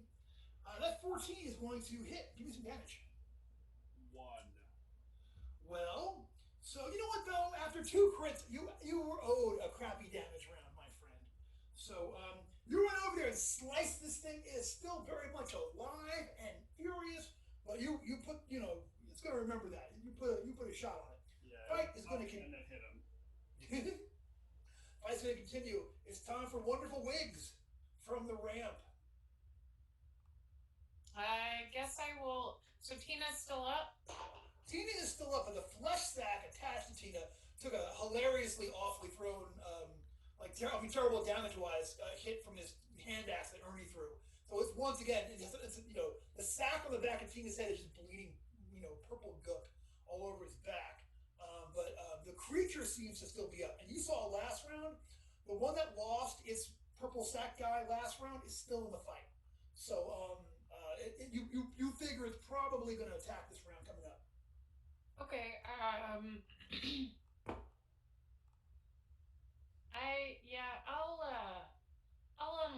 unleash another arrow at it. I'm not aiming specifically for the sack this time, just the creature. You got it. Give me an attack roll with Tina. Fell, hang on. I'll use this moment to once again remind you, if you're watching from home, Friday Cyclops Con's coming up. Sign up for some games, come play with us. It was a 1. Well, you will. Why don't you go ahead and do that fumble there, check there, Katniss? I knew I should have magic missiled. What's my fumble die? Do you have the fumble chart? I think you're a D4. What weapon? Yeah, I have a chart. What weapon? You're not wearing armor, are you? No. Yeah, so D4. And D4 and subtract your luck modifier. 4 minus subtract my luck modifier? Yeah, what's your luck modifier? +3. Yeah, so -3 off this roll here. So 1. A 1? Yeah, so your incompetent blow makes you the laughing stock of the party, but otherwise causes an damage. So you fire an arrow and it goes right into the ceiling. Like you missed by 11 feet. You don't know how that even happened. It happens though. So it's a serious miss. That's all right though, because it's time for Ernie to do something horrendous, as Ernie has done every round. No, sorry, wait, I'm going. Yeah, Wiggs, then Ernie, and then Septus. So it is your turn, Ernie. All right, so these guys are starting to fight again. I see, huh? Yeah, the first one. So it's taking them after a round. So yeah, the sack on. Yeah, you de-sacked that first one, and then it took a round to kind of like. But the other brain on George is still attacking things, isn't it? It seems like you look over and like Phoebe's like standing over it and like had a moment of like. I think that one's closer to me anyway. Is it closer to me? It's about equidistant, but it's not sitting in the middle of a stinking cloud. So okay, so I'm gonna go ahead and I'm gonna go and finish off that brain and just like it's not going anywhere. It doesn't have feet, does it? Yeah, I'm just gonna hey, it's still hard to hit. You don't know. well, we'll see. As I skip over there with my two-handed sword, and natural 20. Did you really? Yeah. And like 15 points of damage. 15. Yeah. That's you. You can describe your critical and tell me how it goes. That's the boringest thing critical. Now, you know what? I don't stick with the sword. I step on it. My two-handed sword is between both my feet, and I just like launch on it, and I just smash it with my feet. Gotcha. You run over there and just step. Yeah. He gives it and I kick it. Well, I loosened it up for you. That's what that was. Yeah, and then I just kick it across the room. Yeah. There. Fleshy thing flies across there and is gone. I'm mad. Yeah. Oh, I get it. So now it is completely dead. So now all of the fleshy, you have actually killed all of the fleshy sack things. Yeah. So who knows? You could be the maybe these ape guys will reconsider their Chill next out a little bit. Maybe like, I freed you from sack slavery. Yeah, How yeah, about a little love? yeah. You should ask one. You should see how it goes. I do. Didn't you see that? All right. So we'll see what happens on their round. Maybe they're gonna chill out. So from there. It is Septus. Septus, you snap out of it and are like, oh, and are feeling better about things. So what are you gonna do? I will pensively look up because all the ape creatures appear to be looking up. Kind of take a gander and see what I see. From where you are by the ramp there, it's just ceiling, fleshy leather, dinosaur skin ceiling.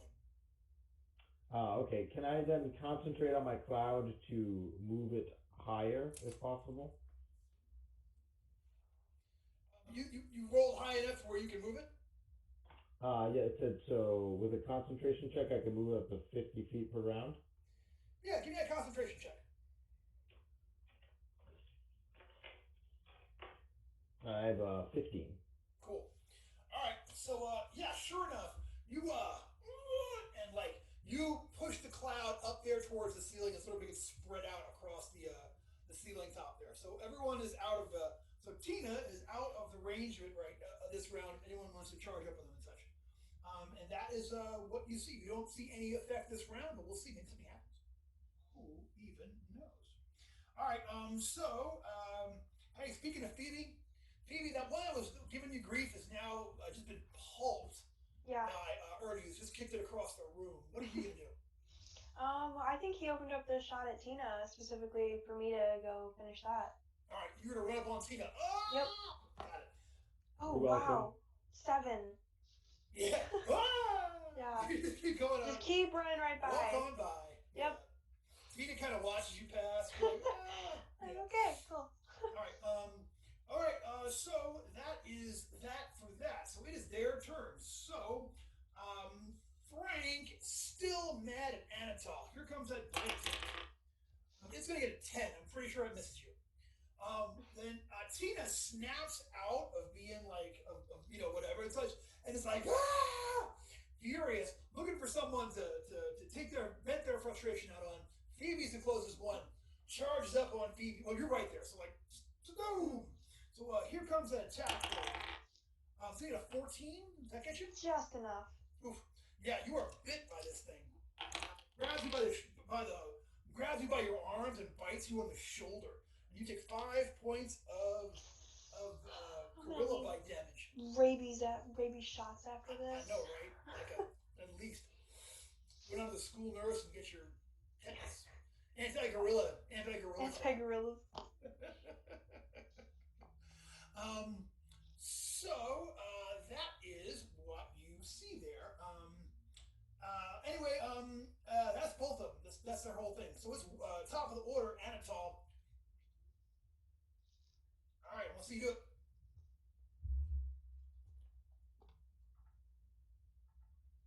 All right. Who misses? You called it. Forrester, you're in front of the same one. I'm gonna kill it this time.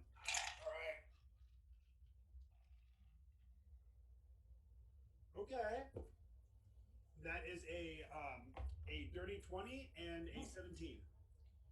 That's 2 hits. Go ahead and give it to me. A total of 8. Yeah, like you jump in there and like you set him up with the little arm and then just slaughter it with the big arm. All right, so there is one left, and it just is over there giving grief to Phoebe and just bit her. So Wiggs, you see that there's that one just bit Phoebe real good on the shoulder. What are you gonna do? I am going to magic missile it. Finger gets thrown into the ring. Oh God! I lost the spell. All right, you didn't get a 1 though, right? No, I got a 3. I rolled a 3, and then Gotcha. my Alright. was Yeah, so you have lost magic missile for the rest of the day. But that's okay though, because we got peoples that are here. So it is Ernie. It is your turn. Ernie, stinking cloud is raised up. You ran across over there and splattered this one. The only one that's left is Tina. For you to get to Tina this round, you can do it, but it's gonna be a full round charge action on your part. +2 to hit, -2 on your armor class next round. Oh, so he's more than 30 feet away? Yeah. You got to go the other direction. He's on the far side of it, so you got to run backwards. I'll take it. I'll do it. Cool. I'll charge it. Yeah. Yeah. Take a +2 to hit. +2 to hit. Yeah. I start swinging my sword, run. Cool. Like an idiot. Ooh, yeah. For sure. I got a natural 18 +5, so 23. Is that my crit range? What's my crit range? 19, 20. My crit range. I did 14, 15, 16 points of damage. Yeah. You run over it, just lop its head off as you. Yeah, I didn't even declare a deed, so it doesn't matter. Yeah. All damage. Just like its head flies up and lands there. And now this place is chop it down to bits. Yeah. All right. All of these creatures are dead, and I'm gonna go ahead and say, I bit some guys. We lost a spell. Y'all get 3 experience points. What about for downstairs? Oh yeah. I would say 2. Really, nobody got it. Well, you got paralyzed for a minute, but I think 2 is 2. You came right back though. Everyone gets 2 experience points for downstairs for a total of 5. That means Forrester is now 3rd level.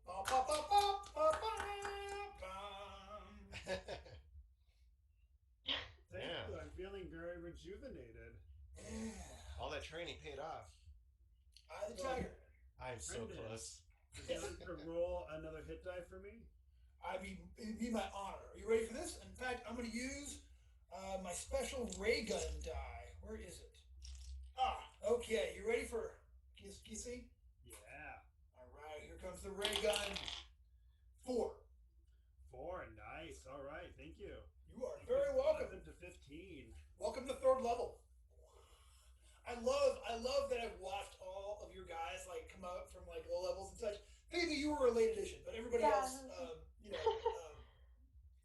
I'll get there. Yeah, you will. All right, so all of these creatures are dead. Looking around here, okay, so there's a ramp on the you came up with a ramp on the south side of the tower. On the north side, there's a ramp as well, but there's also a wall to your left that actually sort of it doesn't look like it's not like a perfect half of the chamber, but it's a section of it is sectioned off. That same kind of membrane door that you guys saw before. So there's a ramp out of here, and that door, and a bunch of dead guys, and of course bowls full of meat and flies everywhere you look. Guys, I need 1 second bio, okay? Just a minute to. I'll be right back. Say again? Ew, come on now, kid. Jess, he didn't mean it.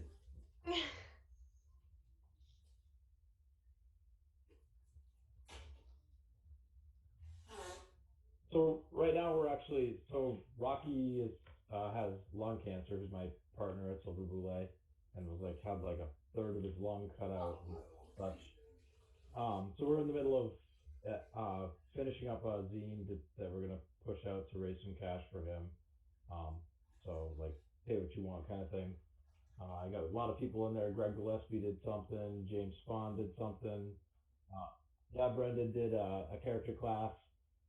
And I mean, it's everything from there's a shadow run with the serial numbers filed off adventure in there. There's, like I said, there's some 5e. There's OSR. There's Labyrinth Lord, Swords and Wizardry. So there's a lot of cool stuff in there and pretty good art.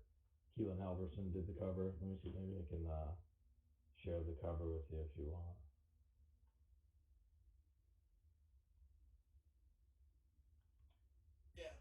Yeah, he's recovering. He's just half an hour he's done, kind of thing. Doesn't have the staying power to do anything. But he's surviving. He's surviving. You know what I'm saying? So, and what are we talking about? The zine? Yeah. I was just gonna I can pull up a file and actually share the cover if you're interested. Yeah, definitely. When are you slated for release on that? So we're hitting layout now. So probably I'll say 3 to 4 weeks. There's a couple pieces of art I'm waiting on. So you know how that can go, like with life, etc. But yeah, we're hoping for a month to be out. Awesome. And it'll be we'll see it. We'll push it around Facebook Cool. and. Yeah, I have a small contribution that I was proud to be asked, proud to be included.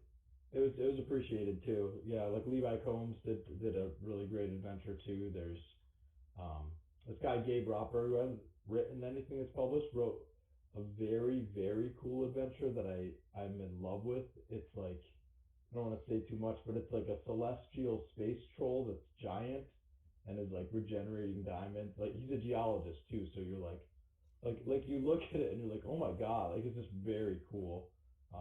So people really put some effort into making something neat and interesting. Cool.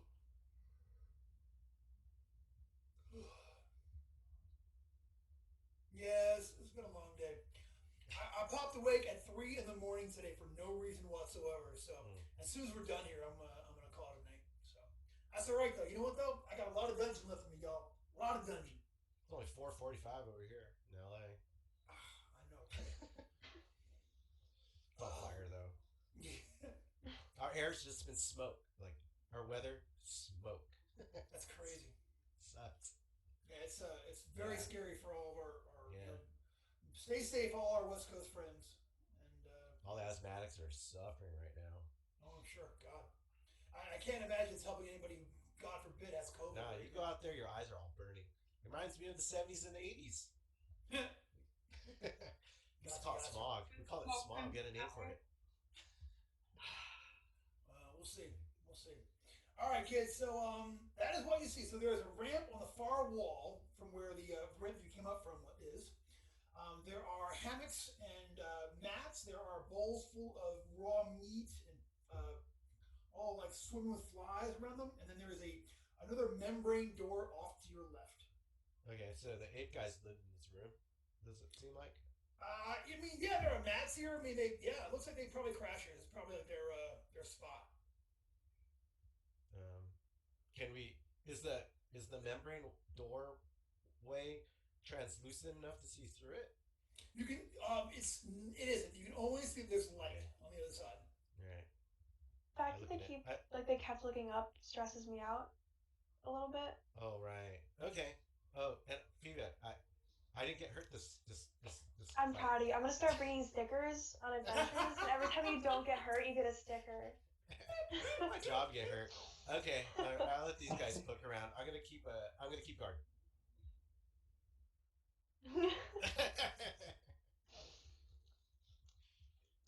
So, and do I need to heal Anatole then? Is that? Yeah. All right. It did bite your face. All right. That is a 21, and you are lawful, correct? 4 dice. So, Deschane roll, y'all. Roll 4, keep the highest 2. Oh, kid. Woof. Yeah. Now that we're officially a mixed group of, Oh, so can we tell what these guys were looking up at? They kept looking up?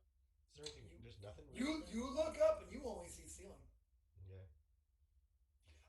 The stinking cloud is still up there, like drifting across the thing, and you don't see any shapes in it or anything. Like you don't see like none of it's like going up through a vent or anything. It's just kind of hovering there. So is can there I go? Another ramp that goes up? Yeah, that's what I was gonna say. Can we go look, kind of push it towards the ramp? How far away is that? You're gonna push it up towards the ramp. How long does it last for? So it was 2d4 plus 4, and I had rolled 4, so 8 rounds. Oh. Yeah, it's just once we're healing everybody, it'll be Fine. Yeah. All right, who wants to take a peek through that? I think it means they were scared of whatever's on the next level. So we should. I mean, were they looking up at the ceiling or were they looking up at the entrance? That's a good point. What you to you it just looked like they were looking right up at the ceiling, right above their heads. They were not under the other ramp at all. They weren't even near it. Okay. We don't want to check out this door at all? Yeah, no, we do. Anatole, you can check it. I'll poke my head in first. All right, but as you walk up to the door, you see that there is hanging next to the door is a key.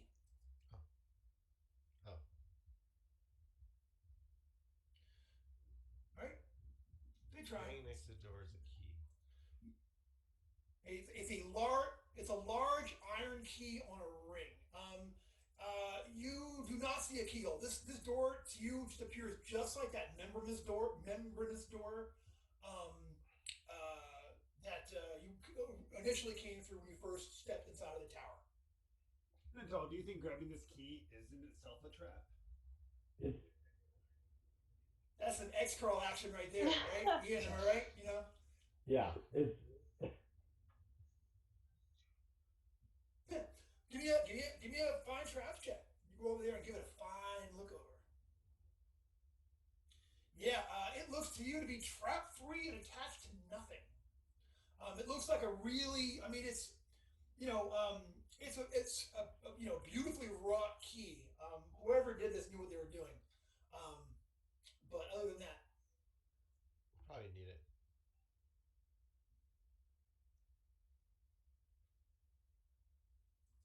I got you.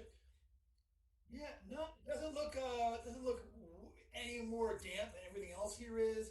You kind of get in and sniff it. It doesn't smell like anything. Just key. Us paranoid never. All right, you have the key from Area 2-1.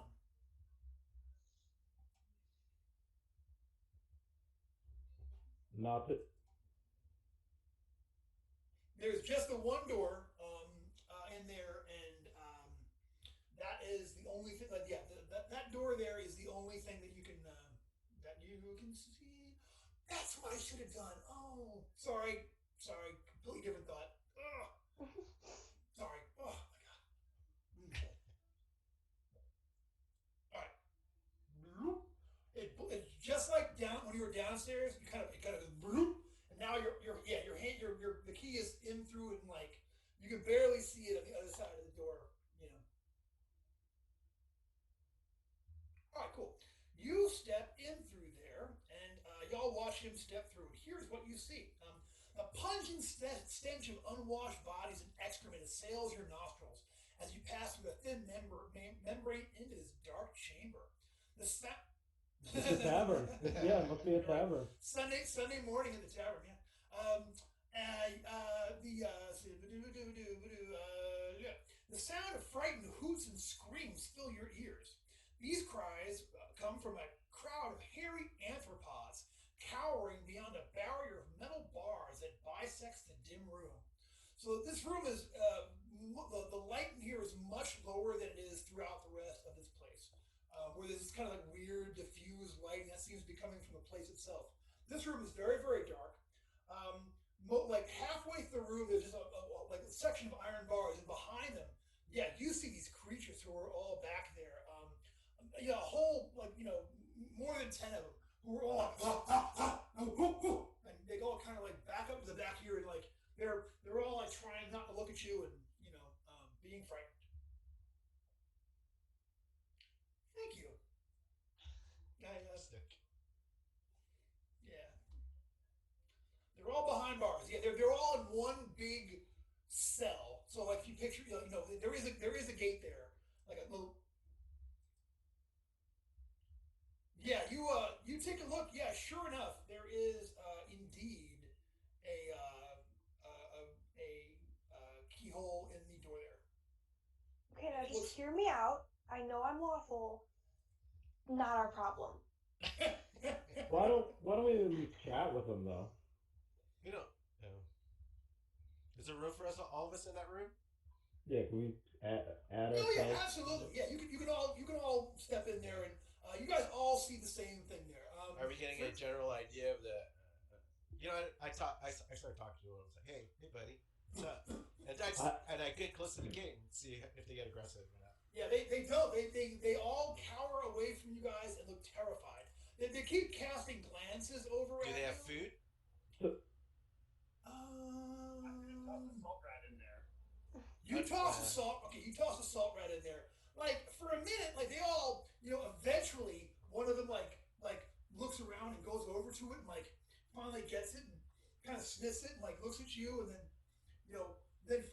takes like a cautious bite of it. These things are 4 foot tall. They're definitely humanoid, but not necessarily like they just look. You're not not sure what you're They're not sure. the same as these big guys that we were fighting outside. No, they're half that size. And I'll tell you what, these guys are much smaller, but they look much more human-like than ape-like compared to the other ones. Like, could they be related? Like, are the hair colors the same? No, different hair color. These guys have like brownish kind of hair. Let me see if there's an actual breakdown read here and such. Yeah, they're like I said, they're 4 foot tall, unclothed, filthy, terrified, and is there anything else in the room that could be hiding anything? Did their hoots appear meaningful, or was it just like crazy noises? Say again? Did their hoots appear meaningful? Give me an intelligence check. Ooh, that wasn't bad. I've got a 21. You don't think you're hearing language there. You think you're just hearing sounds. If it is a language, it's very, very, very rudimentary. So it's like their animal intelligence. Yeah. That could be. To answer a question I heard earlier, you guys look around. You don't see any food in there right now, but you do see the product of food all over the place.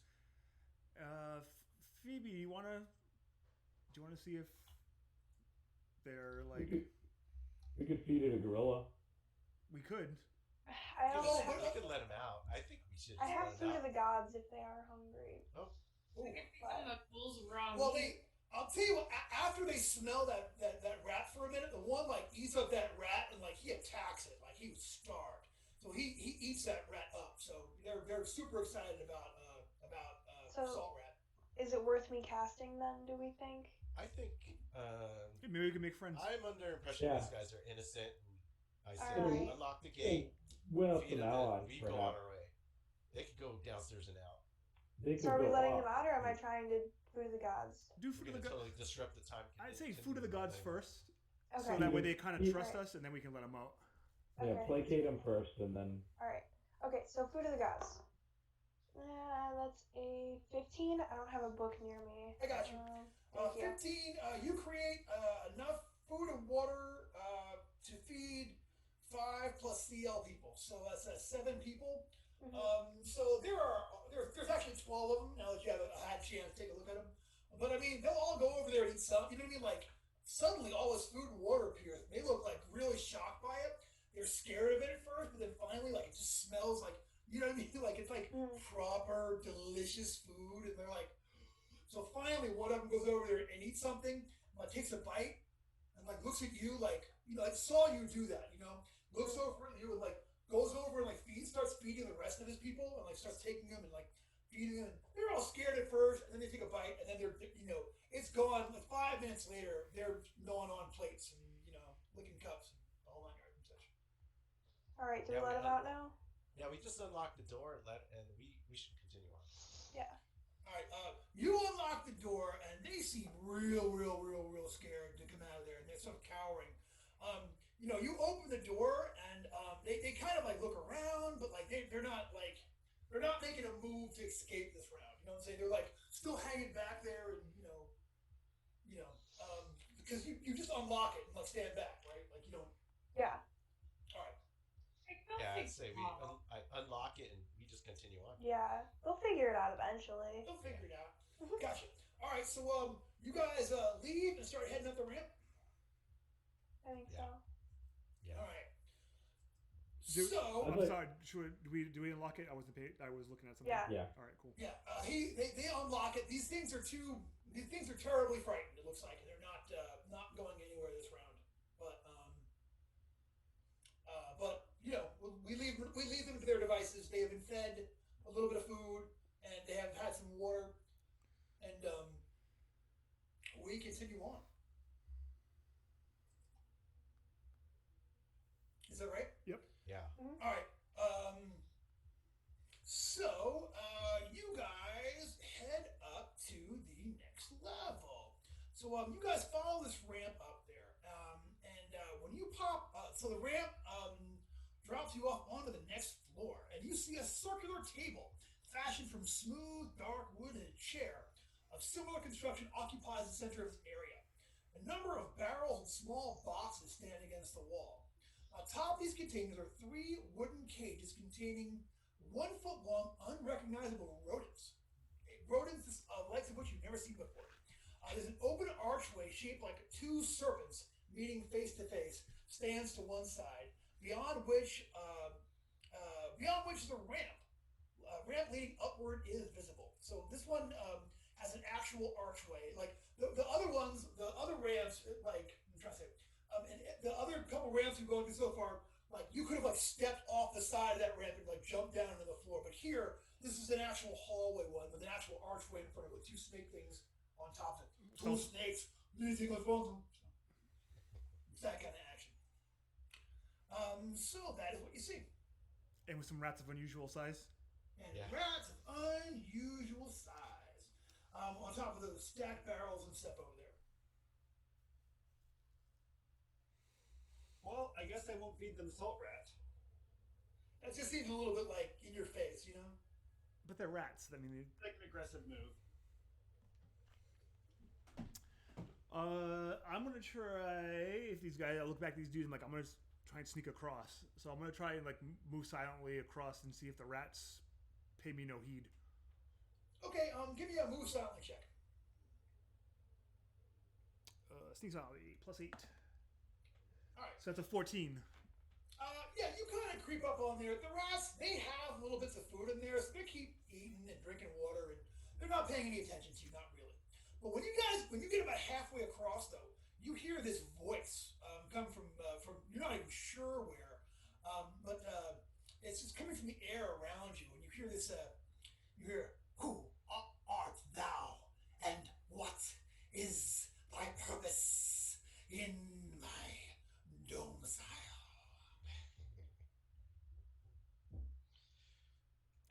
And this is like a general sound that we're just hearing emanating in the space. It's like you have walked into quadraphonic sound coming from walls and ceiling and floors. So just remind me again, though, do we come in here because the town asked us to investigate something, or we just happen to see this along the way? I don't know. You ran into Zippy, and he told you that he had. Oh, the light. Yeah, he saw the light. Yeah. He saw the light, and there was a new comet that arrived in the sky, and he was excited about it. And he wanted to show y'all where it came from, and he said that he had been out this area before when he was a kid, and there was no tower and no lake. Like a year ago, there was no tower and no lake. So yeah, we're just exploring at this point.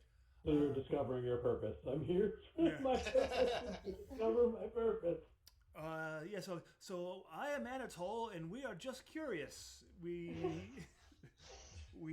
saw the light in the comet and decided to investigate. No harm. No harm.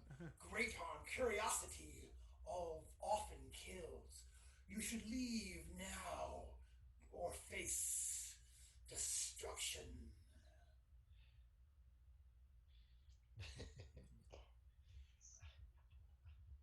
Yeah. Probably couldn't even take me in an arm wrestling match. It will not be a wrestling match. Deformed one. Hairless deformed one. Because you are too afraid of an arm wrestling match. Because it is beneath me. I think You have no idea who I am and my great grand purpose. That's a good point. Who are you? So you're saying you're at the top, right? If he's beneath you? You are all beneath me. He's like, well, I think he's saying he would cheat at arm wrestling because he comes up from like up top and then he goes over the top. I feel like there's a learning documentary you could watch about that. Not all what I meant. Socially, I meant as a being. I am a more enlightened thing from a time back when the true life of this world lived up to its actual potential. Not you, deformed mutants of a strange, misbegotten time. I just think you're chicken. I am not. What time? Yeah. What time do you think it is anyway?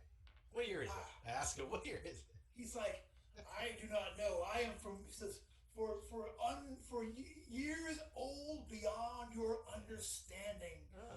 We have been in and out, threading through time like a needle through thread. I feel like that's Take just me. when parents say like because we said so. Like Yeah. there's no value behind that.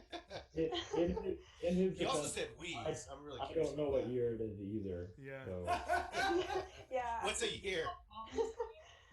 It's I believe it's the year of the boar. it's the year of the forgotten Yeti. that's what I would have guessed that. Yeah. Now, for somebody who is so far above us, why are you hiding behind using your voice rather than speaking to us face to face like a real adventurer? Why would I lower myself to treat with the likes of you?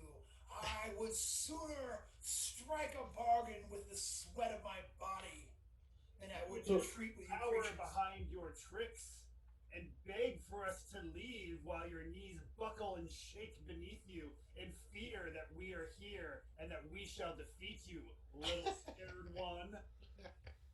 And if you were gonna lower yourself to us, like how many floors would that be if you were just gonna Rough fall estimate. Like, I still have that potion of levitation, you all. It says, it's like, my purpose is too grand to deal with that of you. I wait on the return of the master who, after untold eons, is soon to return to this world with God knows what kind of amazing knowledge and things he discovered from beyond the stars. The beacon is lit, and now shall he return with unimaginably wondrous things from his journey of infinite centuries. So he ghosted you and left you to be the time Yeah. seamstress, needling like through he, the fabric of time? I Like feel like you're this guy's scammed. just a butler. This guy's just Yeah. a glorified butler. Are you the sycophant of this flesh tower? Yeah. You understand nothing. You made it sound like We it are your was you. beings, hairless apes. You know, Are you a hairy ape? Yeah, Above yeah. me because you're an ape who has more hair? Brendan, I'm gonna reach into like one of these barrels if I can grab some like food particles and be like and sprinkle it on the floor. Come on, Butler. The master will be very upset with the dirt. Come clean, Butler. Yeah, this guy's just this guy's obviously just a custodian. Yeah, What is your name? well, you open a crate though, and yeah, sure enough, there's like pickled meats in this one thing, and there's all kinds of weird food in there. Actually, all kinds of strange things. You know, I asked this voice for its name.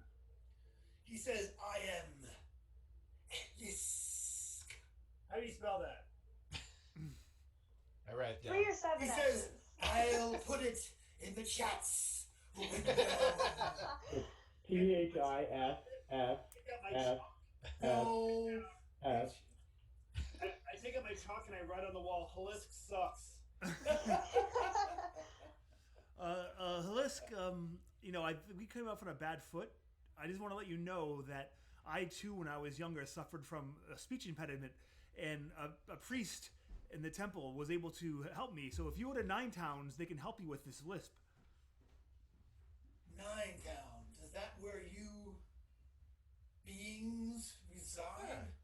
Would you like a tour? I shall give that name to the master when he returns, and perhaps in his infinite wisdom and with all the knowledge he has gained from his years, centuries of traveling beyond the stars, perhaps he shall deign to destroy it casually You with his tell power. your master because you can't actually do anything by yourself. My purpose is to wait upon him, to keep the beacon lit, to show him the way to return to the world with all wonders. How He long shall have you been reward waiting? me. He's like, in my, he's like, you wouldn't understand. You're not advanced enough to understand.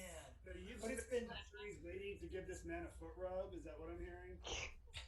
So the master wishes for a foot rub. I certainly can't sneak up and do it while he's asleep. No, I shall. It would be my honor to serve one such as he who has been beyond the stars. And I speak properly. You're the ones who sound weird. You sound like this. Who talks like that? So my master Bob was actually talking to your master, and he sent us here to pick some stuff up for him. So we just were gonna do that, and then we're out of here. Your lies are apparent, hairless ape mutant. No, I Which- think we're It's gonna not go. your tower. So it's your master. Yeah, right? Yeah, you don't have any. Yeah. You could want us here. Be You gone just from start this poking place around. I You am. start... Yeah, be gone from the place I'm house sitting. We just start knocking stuff over. How do you know he's I'm not just serious. Airbnb-ing this? I'm gonna call the cops. He I'm trying to think. He tells you you should leave now. The master has given me the greatest responsibility. He shall return with knowledge that shall turn our understanding of existence itself into something amazing beyond the small minds of your brains to understand. If you're so smart, what did I have for lunch today? You've been No one alone. cares. You've been alone a long time, my friend. You're so smart. Think of a way to beat me in arm wrestling. So, can I see the light from where we are? No. So you're still down on the tower. Although, Are there any windows out? There are windows on the level below this one, but not on this one. I don't think. Could we tell how high off? We should have a general idea of how high up the tower we go. Yeah, Yeah. the tower's about 90 feet up. You figure you're probably maybe halfway to the top now? Oh man. Maybe a little more? It's, What is are there the another? limitations on darkness? Like, if I were to cast that, would I need to be able to see where I'm casting? Okay, so it depends on how big you like. Let's say, okay, let's talk big here. Okay, if you rolled like a really big roll on your darkness check, okay, so let's go to the book here. Okay, like there's a certain level where you basically make the whole world dark for a while. Let's say you burned up your It feels physical body. excessive, but I'm just saying. That is really interesting. because if I can just do it from here and just make the top of the tower go dark, I feel like that'd be really funny. It would be really funny. I would say so. If you get in the, I mean, you have a vague idea where it is. So if you get a 24, or even a 20, you can make a 20-foot radius sphere of darkness within a point 100 up to 100 feet away. So like, I would make you make a check to get it like placed correctly because you can't exactly see it. But but if you roll really high, like a 32, if you get a 32 plus, you'll definitely shut it down. You know what I'm saying? Like you'll definitely, As a fellow practitioner of magic, can I like peek out the window and spot for her as she's aiming it? Like, Yes, but you'll have to go down one level because there are no windows on this level of the tower. If you went down to one level below, you can be like, all right, yeah, little. yeah, So I will do stuff. Yeah. All right, are y'all gonna go for it? Like head down one level, look out the window, and try casting darkness up there. Sure. All right, I'm We're gonna actually warn you, gonna do- okay. I can't burn. I only have so much left to burn. So we're gonna see. All right, We're gonna do it. Okay. this is so funny. Have you tried small animals? I've been meaning to. I just can't seem to find any. Like in my movie right now, like all the rats go. They just slowly disappear. They're all trying to keep a low profile. So is that floor like kind of like just a storage floor, and those are just rats milling around, hanging out? No, the rats are all in cages. The rats are in cages on top of those things. So I mean, it does seem kind of like storage here, but there's also that lovely table with a nice chair in the middle of the room. I think it was like security, like the snake thing is the metal detector. So you're like getting an arcane scan as you step in. Oh. All right, so you guys go down to that second level. When you guys get there, like the first one, like the one that was feeding his friends, the first one of those beastmen is just like you see him like putting his hands out from the membrane. You know what I mean? Like he kind of steps back through it. He sees you. And he's like he like steps backwards in there. You hear all of them on the far side of that thing like raising hell. Figured out. They got it. All right, so yeah, sure enough, you guys no, really, Bob, you'll have to excuse me. The dog has been let back in and now wants to go out again. I think I've got a cat. I got a cat with a dog pedigree. Do you need to go out for sign again, you silly goose. I'm gonna need a good roll for this one. Yeah, you are. There you go. There you go. I think Brendan needs to get a dog door on every door in his house. Yeah. You know what? You're kidding about that, but like, if I had a little bit of money, I would love to turn my house into a dog/cat paradise. Like, I was talking about getting. Have you seen cat rails? Like the shelves that go around. Oh, the go Yeah, you get like these like kind of like very walkable shelves for cats. I would love to do my whole house like that and just let the cats Like, just like run instead wild. of a train set, it's just like cat. Yeah, The cat cat rail. tunnel. Patios? Say again? Patios? Catios. Catios. Cats? And I would love if like I had just the stupid money to do this. I've got this gigantic front porch, and my cats are 100% indoor cats. But I would love to create like a little way where like they could then like walk through the front window, and then I have this like little outside area where they could hang out with us on the porch. Oh yeah. Self-enclosed for them, but like they would still get like fresh air. Like it would be like this. Yeah, you gotta look at greenhouse tech. Greenhouse Get- technology. Get like the piece that goes in the air conditioner tube to outside. They just go through that. Just put it in the window. Habit trail style. Yeah. All right. So speaking of black cats and darkness. Sorry, segue. Okay, so you're gonna try to cast a spell, and Septus is gonna be like looking out there, like help you direct it from there. Mm-hmm. All right. So I'm gonna guard from the top door. all right, you're gonna stand up there, like at the top of the ramp. Yeah, Okay, gotcha. but I should be able to still see these guys, right? Yeah, if you get to there, you can stand on the ramp in such a way where you're like, if you look back, you see everybody, and if you're also facing anyone coming down that way. Yeah. All right, this is I almost want to call Mike Curtis and be like, dude, you should log on right now and see what See what's going fixing on. to do to your dungeon. Yeah. All right, so go ahead and please, Phoebe, you're gonna invoke the moon and It's a 19. Well, that's good. total of Final score is 19. 19. You know what? How much would I have to burn to make this work? Forster's got some luck. All right, so hold on. I mean, I've got lots of luck. I did. if you I get did just learn blood magic. I could cut the halfling. yeah, I would say, that if you get a 20 is like the effect you're going for, and it lasts for a turn. Yeah, and this way you because okay, so so you spend a point of luck.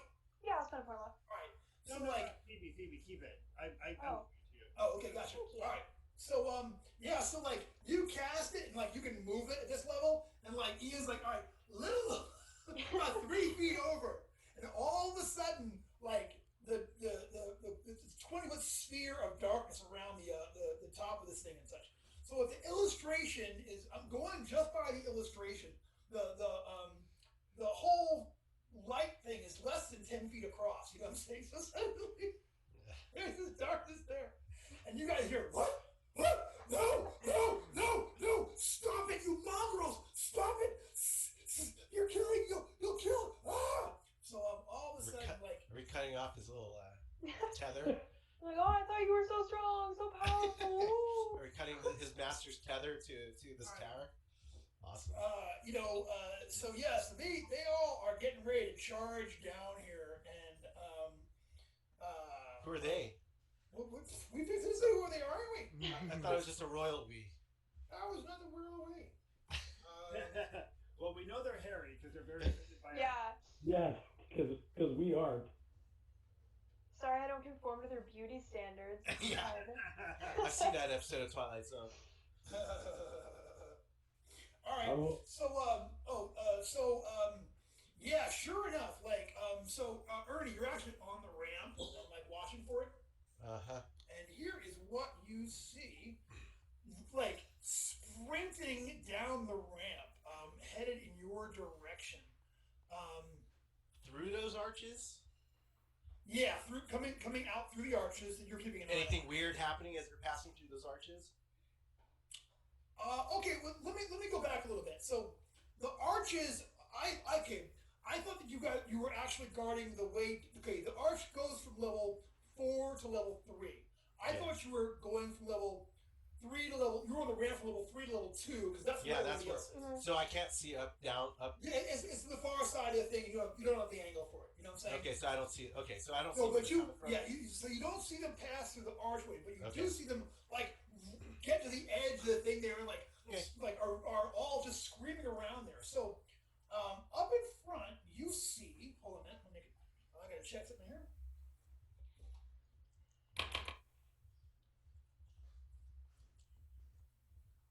So I'm sorry. 1 second here. Great idea, by the way, Wiggs. That was. Yeah, that was good. That was It's fantastic. hilarious. That was fantastic. All right. You see what appear to be 6 snake men. Snake man. Snake men, yeah. Did we have any time to act like before they ran down? Like once you put the. Well, okay, so Technically, no one sees them but me. yeah, she cast them, and no one sees them but Ernie. You know what I'm saying? So because they're up like you guys are actually down in the room. He's actually on the ramp, seeing them charge up. So you see that there are. Look at those disgusting hairless snakes. Yeah, I was gonna say hairless. Boo. So there Where do you get are, your haircut? Nah. So there are 6 of these serpent dudes. They are wearing robes. Each one has got a short sword out. They have snake heads. But they also have 2 more of these ape men with them, like you saw from upstairs that you guys fought. There's 2 more of those guys. So there's 6 of these snake people charging down. The 8 men with the things on their head? These ones don't have things. And the snake men all are like wide-eyed and like looking just, just like, Are they just uniformed? They're all wearing the exact same robe. Like even the same jewelry. Weapons and what are they? Or are these guys like Each one's got a short and short sword? Okay. They all got a short sword. Yeah, I'm saying here comes trouble. But, Yep. All right, so you yelled that out, but let's go ahead and roll initiative. It's about to get real up in this piece. So the bad guys are going to go on 12. Bad guys. You're in their house. Yikes. This is slightly breaking and entering, but it's fine. No, there was no sign. Right. No sign. You're right. The door wasn't locked, so It's The door wasn't open. locked. So that This means- tower wasn't here before. So Anyone they- is they it can't be posted surprised no if pest they're trapping? We around. can just loot. Was that the? I mean, I mean, when I explore abandoned buildings, I'm usually looting. All right, so Forrester, what'd you get for initiative? I got a steaming hot 9. 9 for Forrester. Ew. All right, now, Phoebe. solid 8.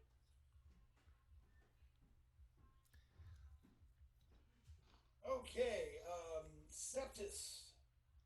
I'm going on a 21, and this place was not an abandoned building. He's still living here. Oh, we didn't know He that. could be a squatter. We didn't know that until we discovered him. I haven't seen any proof of ownership yet. Emerald Ernie.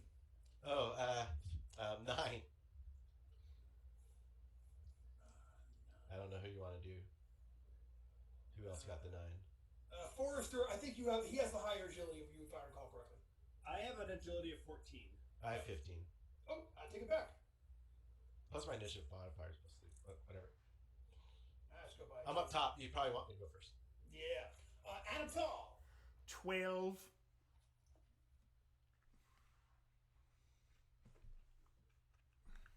And Weeds. Big 4. Rock and roll 4 for Wigs.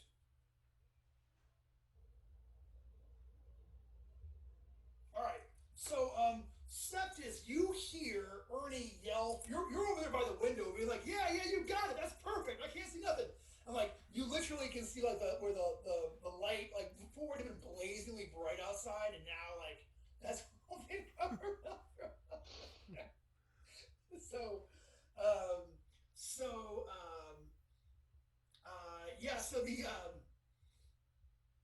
the yes, that light lasts for 10 minutes, or the darkness lasts for 10 minutes. So that's just Okay. it's just too much fun, is what it is. This seems like the time I would like to talk to Bob and invoke patron. Ooh, we're gonna call him the Bog the Bills.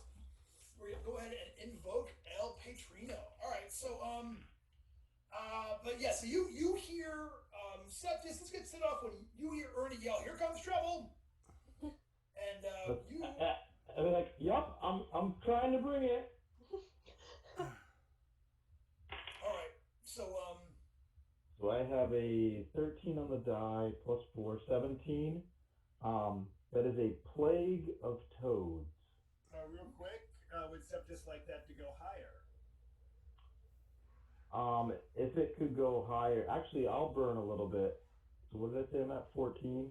Before you, Yeah, I probably got more luck than you, and mine comes back. 20 would be a devil frog. 20, and you're at 17 right now. I'm at 14, but I can easily dump. Okay, you're now at 20. Oh, okay.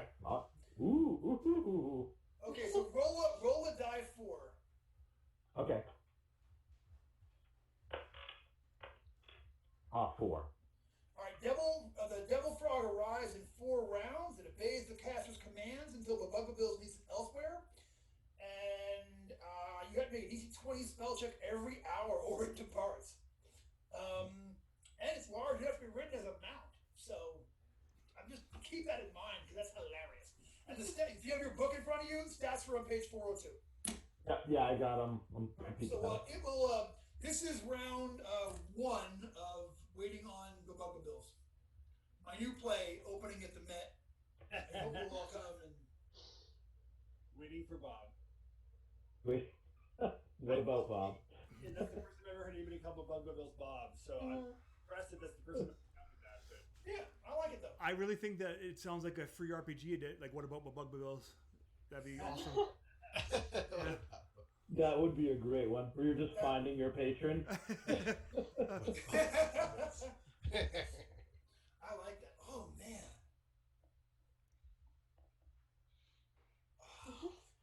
It's a shame you get co-authorship on the byline for that one. Oh, you can have it. I'll just kick you over my idea.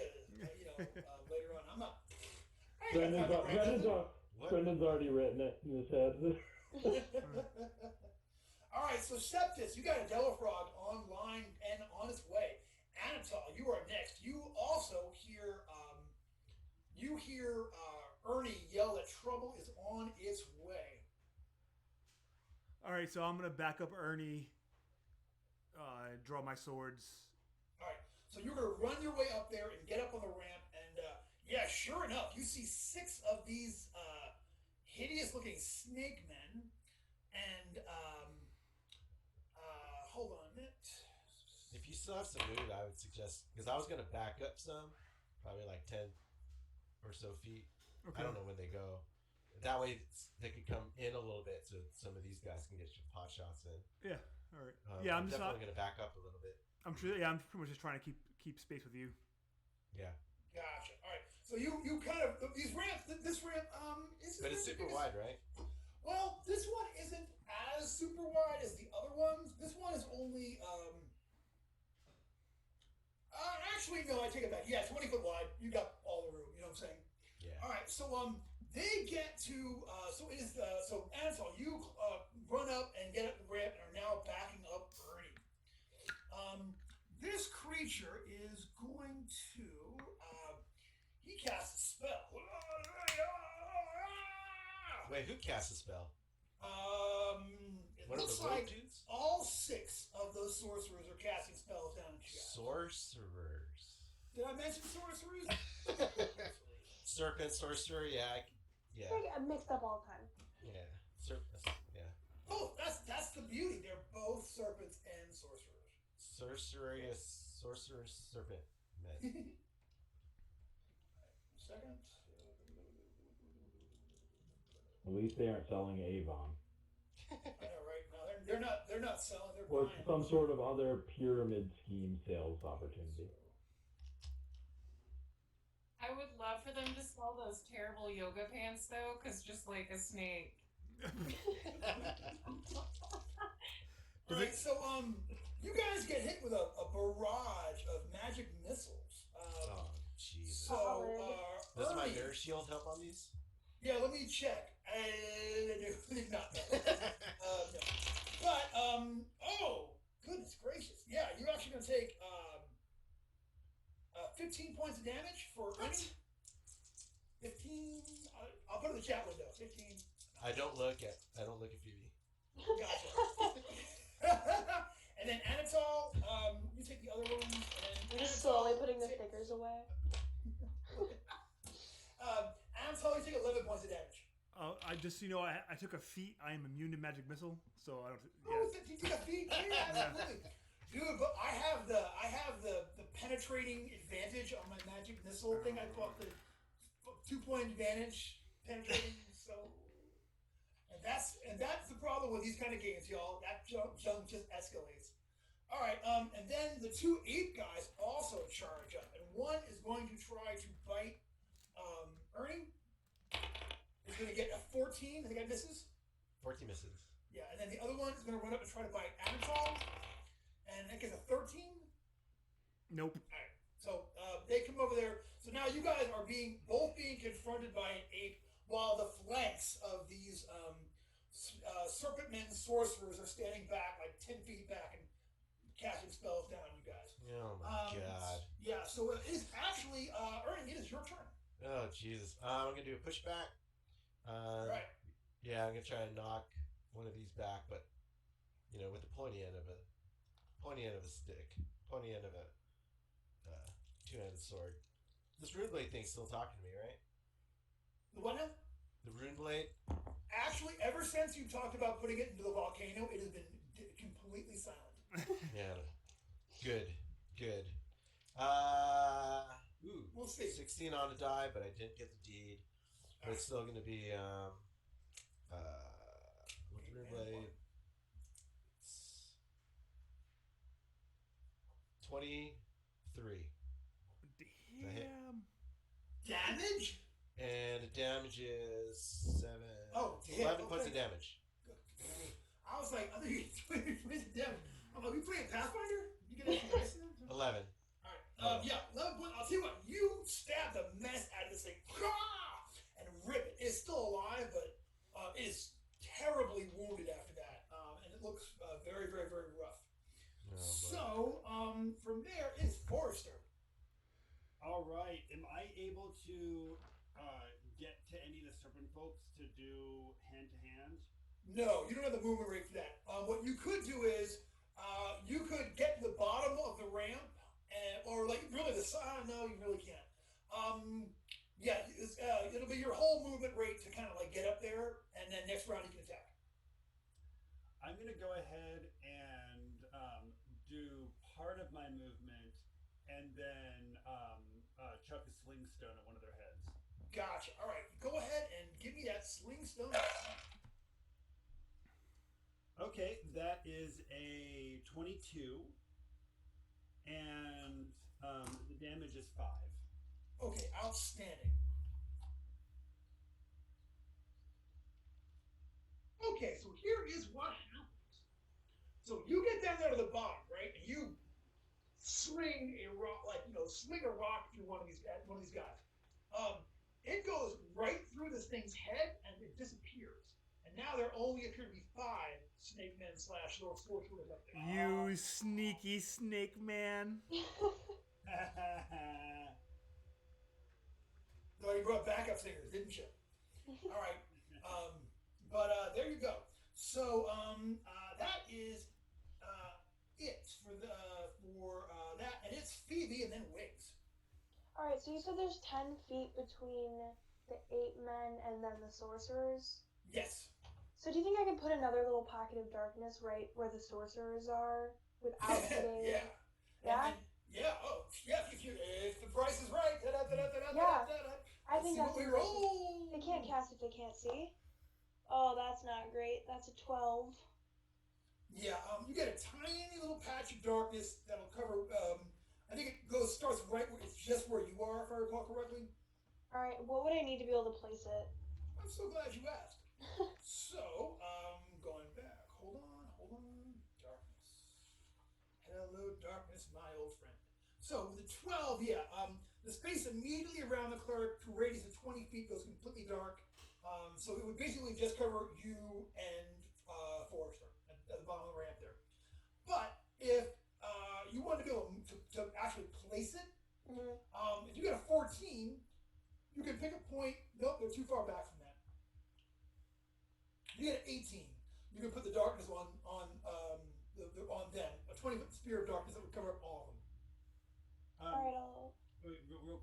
respond to that. What is your luck currently at? 10. And okay, don't touch your luck. You've now got what you need. Boom. Okay, so you put a sphere of darkness. It lasts for 10 minutes. It's a fixed location. You can't go up. You can't move it. But it's covering all of them up that are up there on the on the thing that's around. So That should take care of the magic missile, hopefully. yeah, and like it's just to the back, like the group, the 8 men, their backs are right up against us. They're fighting right up against the edge of the darkness. Make sense? Mm-hmm. All right, cool. All right, awesome. So suddenly, boom, it's like Shul, the moon goddess is darkness. So like suddenly, like there's like it eclipses across the whole hallway, like none can see. So that's awesome. So that was Phoebe, and it's Wiggs. Your turn. What are you gonna do? You're muted. So, are there any that aren't in darkness? Yeah, the 2 8 people are not in darkness. One of them is wounded. The one that is in front of Forrester is cut up pretty good, and the other one seems to be unwounded. Okay, I'm gonna cast Color Spray. All right. I haven't lost it yet. Yeah. Give me that check, yo. Let's see. 15 is 2 individual targets within range make a will save or be blinded for 1d4 rounds. And you got a 15? Yep. Okay, so all right, here comes. I'm gonna roll first for the one that is in front of Forrester. Here it goes. Are we blind? He's got a 15 or better on its willpower save. Ooh, that's not great. The one in front of Forrester is not blinded. It's gonna make that save. The one in front of Anatol. That one's blind. Suddenly, a burst of colors flies up from Wiggs. Hits the one in front of Anatol right in the back, like right in the eyes. It's like, argh! So roll me it's a die 4. So roll me a die 4. And Brendan, when you said in front of Forrester and Anatol, did you mean in front of Ernie and Anatol? I certainly did. Sorry. 3 rounds. So for 3 rounds, this one here in front of Ernie, you're totally right, is blinded. My bad. Outstanding. Wiggs has put the blindness on them, and that is not great. So that's the end of the combat round. It is round 2. Septis, it is round 2 of waiting on Bob. So you can go, and you're actually still back where you started off. So can I move a little bit closer so I can see anything and still be able to get a spell off? Yes, you can move to the bottom of the ramp where you will be standing down there next to Phoebe and Wiggs, and cast a spell at one of the 2 8 people. The one is clearly blinded. It's like flailing around, rainbow energy, kind of like radiating around his face. The other one is not blinded. Is fighting Forrester and is wounded. Okay, I will. Since my devil frog isn't over here, I came over because I thought he'd be over here, but clearly not yet. I will cast magic missile at the wounded one. Yeah, we're getting sweet time. All right, so my check is a 13 on the die plus 4 for magic missile, which will give 17? us a single missile that does 1d4 plus 2. And I have a line of sight on him, so we do 5 damage to him. Okay, so that one that's in front of Forrester, like, you zap this thing, and it just looks shattered after that. It's that Bonnie hit, like, it kind of looks staggered. It's kind of like falling over. It's like barely able to keep its arms in front of itself right now to defend itself. And you're much too hairy. It is in truly bad shape at this point. I mean, it looks just, completely messed up. So, but that's awesome. But the fight continues. Now it's time for Anatol to go. Can I, even if I get a parting shot at me, but you said the one in front of me was blinded, can I parkour, either use my climb walls or get around this dude to rush the snake man? Yeah, you can run up there and it will get a free shot at you. But you can go up there and like get into the snake, but they're in pitch darkness. You know what I'm saying? So like it's a blind man's holiday once you get inside there. So we'll just sort of see. You know? Yep. Or we won't see. All right, so yeah, I'm gonna like, I'll try and juke this dude and get past him and get up to the snake man. I'll tell you what. If you want to spend like your whole round just in motion, I'll give you an agility check to avoid like just kind of like do like a gymnastic withdrawal, call it, to like get past him and such. Yeah. What I usually do for that is you got to beat 10 plus their hit dice on an agility check. So just d20 add your agility modifier. 13. That's gonna do it.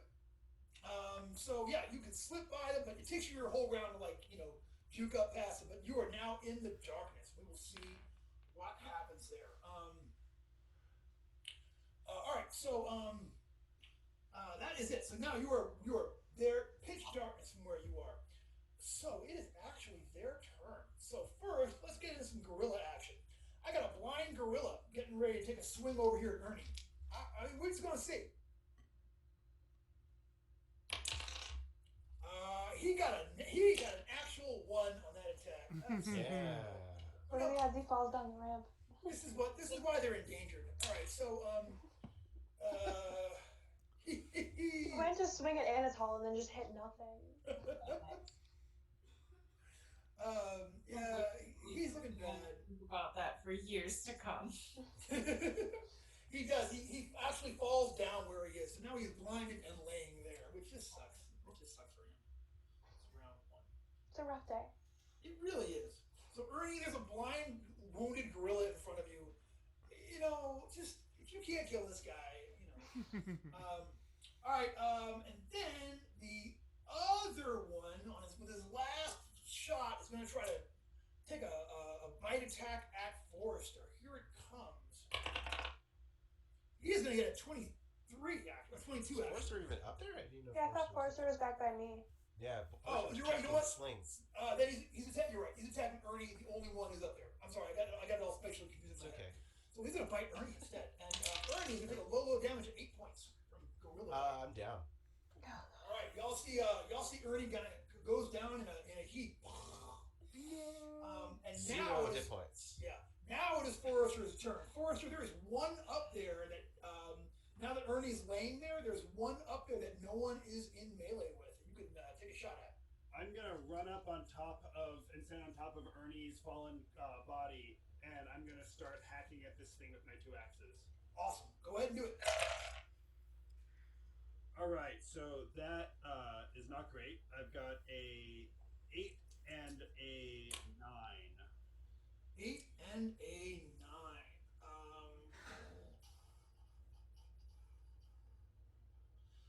Neither of those is going to hit. All right. All right, cool. So but you are standing over there and guarding the fallen Ernie. So we will move on down the road, and it's Phoebe and then Wiggs. All right. Well, after I see Ernie fall, I think I'm gonna run up and try and pull him off the ramp and heal if possible. All right. Yeah, you run up and grab him, drag him down, and give me that healing check. Nat 20. I'm not even sure. Ernie, what's your limit? He's neutral, I think, right? Yeah. Yeah, he's muted. So Neutral. yeah. So that is what's that for next door? 4 dice. Yeah.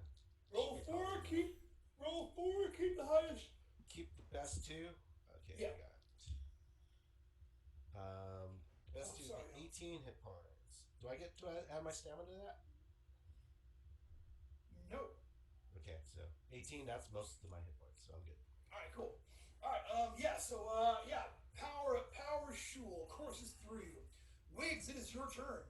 You can see there are still 2 of these gorillas up there. One of whom is deathly wounded. One of whom is blind.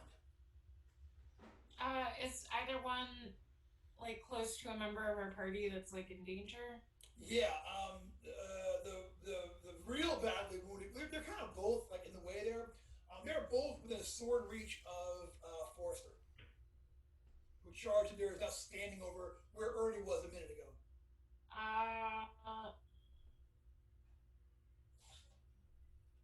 Right. I'm gonna use my bow and arrow.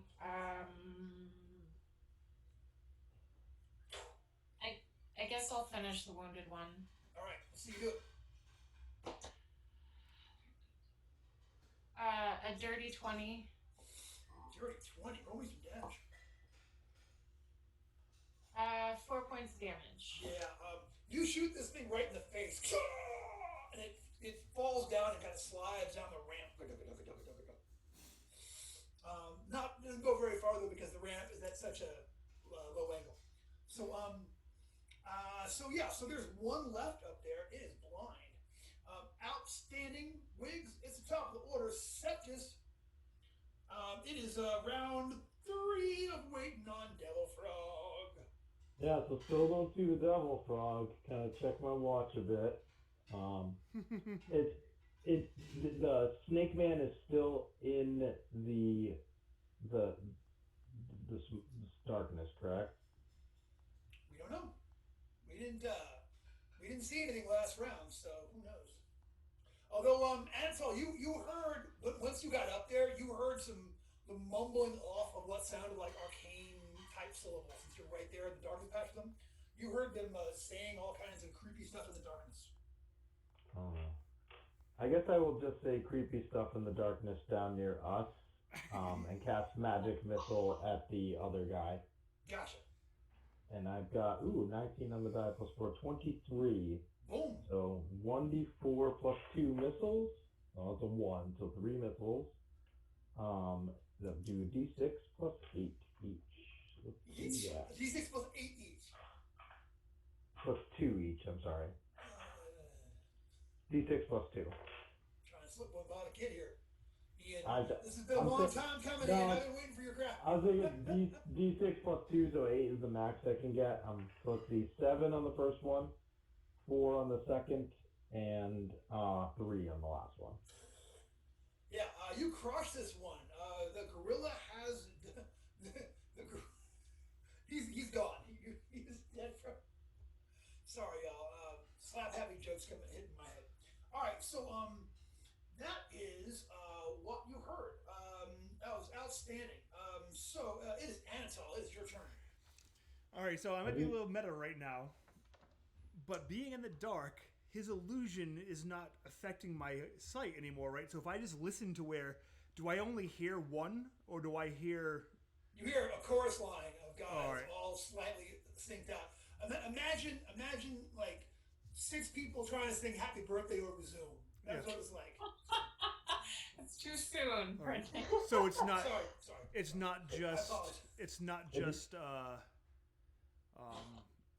not just visual then. It's he's got like or it wouldn't work if it was just visual. You'd be like, hey, Mouthy over there is the one. Especially with spellcasters, you just kick his butt. So. All right, so if I want to attack him, I just do a normal and then I have to see. There's a lot of things that are going to happen here. All right. So first, make me an attack roll with a D16. Yep. It'll have a 50% miss chance, and then we'll roll to see if you hit a guy or an image. I'm gonna miss anyway, I think. I got a 9. Thank you. You got a 9. Yeah, you swing and miss in the darkness. We'll see what's going to happen. Can I dissipate my darkness on command? Can I make it? Okay, so what I do for that is that you can get rid of it, but to do it, you got to make a spell check against your own darkness and beat the original number. Okay, I don't even. What did I have? 18 on my last one. 17, I want to say. 17. Mm-hmm. All right, can I do that now, or do I have to wait till my turn? You gotta wait till your turn, but it's coming up after they go. So, they actually all step out of the darkness at once. All 5 of the remaining, which we now know is Dude plus Images. And he is going to do some spell burn and cast Flaming Hands down at you guys. Wig, spell duel. Spell duel. Spell duel, spell duel, spell duel. Do you have wait, I've got flaming hands. Wiggs hasn't gone yet. You've already gone this round, so you don't have the initiative, so you can't do it. But Wiggs, you feel like spell dueling? Spell duel. Spell duel. Go Okay. for it. Essentially, we drop out of regular initiative order, okay? And then we're gonna make spell checks against each other. In other words, you're gonna try to cancel out his flaming hands with your flaming hands. Okay, so you're both gonna cast. Do you have Say again? Do you have a attack spell or anything like that's like? I mean, so I lost Magic Missile earlier. The Yeah. only spells I have right now are Word Portal, Color Spray, and Choking Cloud. Not color spray? Nah, not color spray. It's glittery. Fire's glittery. It's glittery, but it's not. It's not the same. Flames. What if Yeah. we spell duel with Color Spray, but I do it at a disadvantage? If you want to try to force your spell into that mold, I will totally let you do that. But you gotta. It's square peg or round hole, so you can make your check, but you're gonna roll on the D14 rather than a D20. You gotta like block all the colors but red. Exactly. It's never been done before. You gotta go plaid. You know what? I'll do it for science. That's what I'm talking about. Okay, so are you gonna do any spell burn? Oh. You also got some Forster after Yeah. after the roll. It's taken so long to rebuild from the last spell burn. But yes. No pain, no so gain. I've already written down how many points I'm gonna spell burn. So it's solid here. So you tell me like well, you don't need to tell me. You can make your total. Just make a roll. Add your spell burn plus your whatever. Wait, this is a monster that can spell burn? This is a wizard sorcerer. Yeah, absolutely. It is Michael Curtis. Okay. I mean, this is an actual spellcaster. It's not spell like abilities. So, y'all had two wizards. I saw the possibility of it, so I actually rolled this thing's stats up last week just in case. We gave him too much time to prepare. That was our first mistake. Brendan, Okay. I have my spell duel chart open so I can help expedite the results. All right, cool. It's the worst when he uses your own tricks against you. I know, but one thing, I use the Enter the Dagon spell duel. I think it's pretty similar, right? It just doesn't have the. There's no tracking number, no tracking, and only 1-on-1. So, all right. So, are you ready? You ready to make your roll? 3. 14. Yeah, ready? 3, 2, 1. All right, I got a total of 21. I also got a total of 21. Phlogiston disturbance. Oh god. What are we Oh on? boy. Best day ever. Honestly, I couldn't have asked for a better birthday present. 1d10 for some phlogiston disturbance. Should we do President Disturbance, or should I bump it up? No, phlogiston disturbance. Okay. Just let it happen. It's up to y'all. I will not get mad. I know I was excited about that. I still am. But sorry, I got a head rush. I need to go. Woo! Woo! Oh. I think it's a great way to demonstrate the spell duel rules by letting the disturbance happen. How often do you get to You're see my a favorite. Phlogiston disturbance? Haley, you're my favorite. I told you that? You're my very favorite. Actually, I believe this is my first time experiencing an actual Phlogiston Disturbance. In a Yeah. Should This is my in my professional career doing this time 3, and one of them was someone like showing me how to do spell duels. We kind of like finagled it, so I really only count 2. Actually, you and I had one with that spell duel that we did. That was it. Yeah, that was really awesome. Yeah, it was hilarious. Carmen, roll a d10. Oh, here you go. And from that day forward, things were never the same. 6. Spells merge. Uh-oh. This requires judge mediation. So, So so Oh, perfect. actual. Generally Part- speaking, it's centered directly between the two casters and is either twice as powerful as the normal spell, or some weird agglomeration of spell effects. All right. Rainbow fire. I got this is exactly how this thing goes, okay? So your two spells meet in the middle and just become this huge, big, giant, prismatic wall of burning color, of every different color of flame.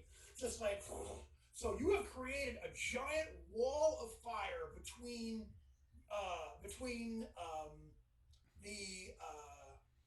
basically the snake guys and Anatol, who's still in the darkness, and this creature over there. Okay, so everybody, 21. Everybody, give me a DC 21 reflex save. Oh, good. Yeah, guys all way right, down buddy. I can't including physically my make it. guys. Okay, wait. You're right. Some guys aren't even on the ramp. I will say, following people are exempt. Me and It's Phoebe. deceptive. It's deceptive, really. And Widge, actually, you're far enough back too, but it will affect the creature who's going to fail it. If you fail, you take go ahead and roll. And if you fail, you take a die 6 of damage, and you have a bizarre rainbow patterned flame scar that lasts forever. Like I kind of just want that. What was it? You have What was the DC? the DC is 21. Oh yeah, I didn't make that. And did Ernie and I have to roll, or were we far enough away? Because she pulled me back from the. Yeah, you two are good. So really, it's just me, Forrester. Just me and Forrester. Is that it? Did I not get anybody? Oh, Anatol. Oh, and the creature who also took some damage from that. I take 2 points of damage, and I now have a giant rainbow stripe across my face. Like Ziggy Stardust. Ziggy played guitar. Diagonal right across my face. Brendan, do any of the mirror images go away? I guess they each have to make a DC 21 save. No, they took damage. Yeah, they all go away. There's one dude left there. He's like, yo. Perfect for me to backstab. Yeah, and you're coming out of darkness too. We'll have no idea. Yeah, guys, we have 4 minutes left before we have to. You know what? We're just gonna keep going. We'll just keep going. So there's nothing coming up. All right, so that is the out of order attack things. Was actually Ernie. It is your turn. What? I'd know, say. How far away is the last sneak dude? You are 20. Oh, but here's the thing, though. Right now, the wall is still there. Oh, and he's on the other side of the wall. Yeah. So you could try diving through all heroic like, but I'd just say wait it out. also the heat coming off this thing is extreme. So you're all wanting to. Everybody in the radius is wanting to get out the radius. Wait, D6 damage though? Wait, is Anatol on the other side of the wall or our side of the wall? Anatol is on the other side of that wall. Okay, then I look at Phoebe. I say, "I'll be right back," and I charge right through. All right, give me a DC 21 reflex save. DC 21. Yep. Doable. Didn't get it. Okay, so everybody else. So this is what I'm gonna rule since we're in weirdo territory here. Okay, since you actually dive through, you're gonna take maximum damage. You take 6 points. Okay. Because you're actually you're not just taking the blowback. You're actually jumping through, and you have this just got crazy rainbow scar. Give me a luck check. Oh, Rainbow Scar? Yeah, It's like they D20. don't value the work I do. I totally appreciate the work. I rolled under my luck. You rolled under it? Okay, so you know 7. what? Because of the weird Flogston thing, it's like the scar goes across and the green part is prominent across you, so the emerald bit is going to be even sharper. So you dive through there and he's like, oh no! Give me that attack roll. Yeah, that's what. Yep, that's. I'm gonna all damage. I am taking him down. All right. And I rolled 17 on the die, FYI, plus a 3 on the D die, but it's just damage, so 25. 25 Yeah. to hit. Yes. 8, 12. Total of 12? 12 points of damage. I'll tell you what, just because you want to burn a point of luck Yeah. for him? Actually, I'm asking specifically, Jeff, you want to burn a point of luck for him? Yes. Because it's exactly 9, yeah. So, yeah, you jump through the fire and, like, it's, you know, like, all, like, it's like you pass this rainbow thing, like, ah! Remember, I have a big green hat and I have a big green robe, a two-handed sword. Absolutely. You dive through there and just like put that thing right through its chest. And it's like, no, I can't fail the master. Shut up, He Mr. collapses. Belvedere. He collapses right there on the ramp. So we're going to go ahead and we'll stop it here for tonight. Guys, oh my God, hell yes. It was amazing. Yes, so excited. So hey, if you're watching at home, thank you so much. My phone died, so I haven't been able to keep up with the chat window. So sorry. But if you've been watching at home, thank you so much. We totally appreciate it. Come back next time for part 2 of the Tower Out of Time. Big thanks to all of the Blade crew, and of course our special guest Ian McGarty. Thank you. Thank you. Real quick, I'm gonna share the zine cover that Ian sent me to benefit Rocky. You better send me it too. I definitely will. You'll get it. You'll get it as soon as we're done. Okay, let me take away that. Oh, Wow. Ian, I don't That's know. amazing. I don't know. gorgeous. I don't know if they can see it at home yet, so I'm gonna show them. That's Keelan, which Yeah, that's so probably one of the this- coolest things I've seen Keelan do. That's Wonky gorgeous. art. Good work, That's Ian. fantastic. I want that in my dorm. Hell yeah. Keelan Halverson. So Wonky Art is where you find them. I love this. This is not the best thing I've seen him do. Like this is really good, but he's been pumping out some pieces that are quite attractive. Seriously, poster right here? That's what I'm thinking. yeah, that's So, that's it'd be a sweet blacklight poster. It'd be Yeah, big. Yeah. We could That's velvet painting. gorgeous. Yeah. I'd 100% put that on my Christmas list. If that was a thing, that'd be... Cool. I'll let you all know. Hopefully, we'll be hitting the streets in about a month. And for a good cause, like lots of good people. If you like old school stuff, like I said, Greg Gillespie stuck a unique monster in there with great art for it. So lots of fun stuff in there. Cool. Awesome. All right. Well, again, thanks for watching Blades Against Bandwidth. We're so happy. Please come back next week for the next part of the Tower at a Time. Thank you, everybody.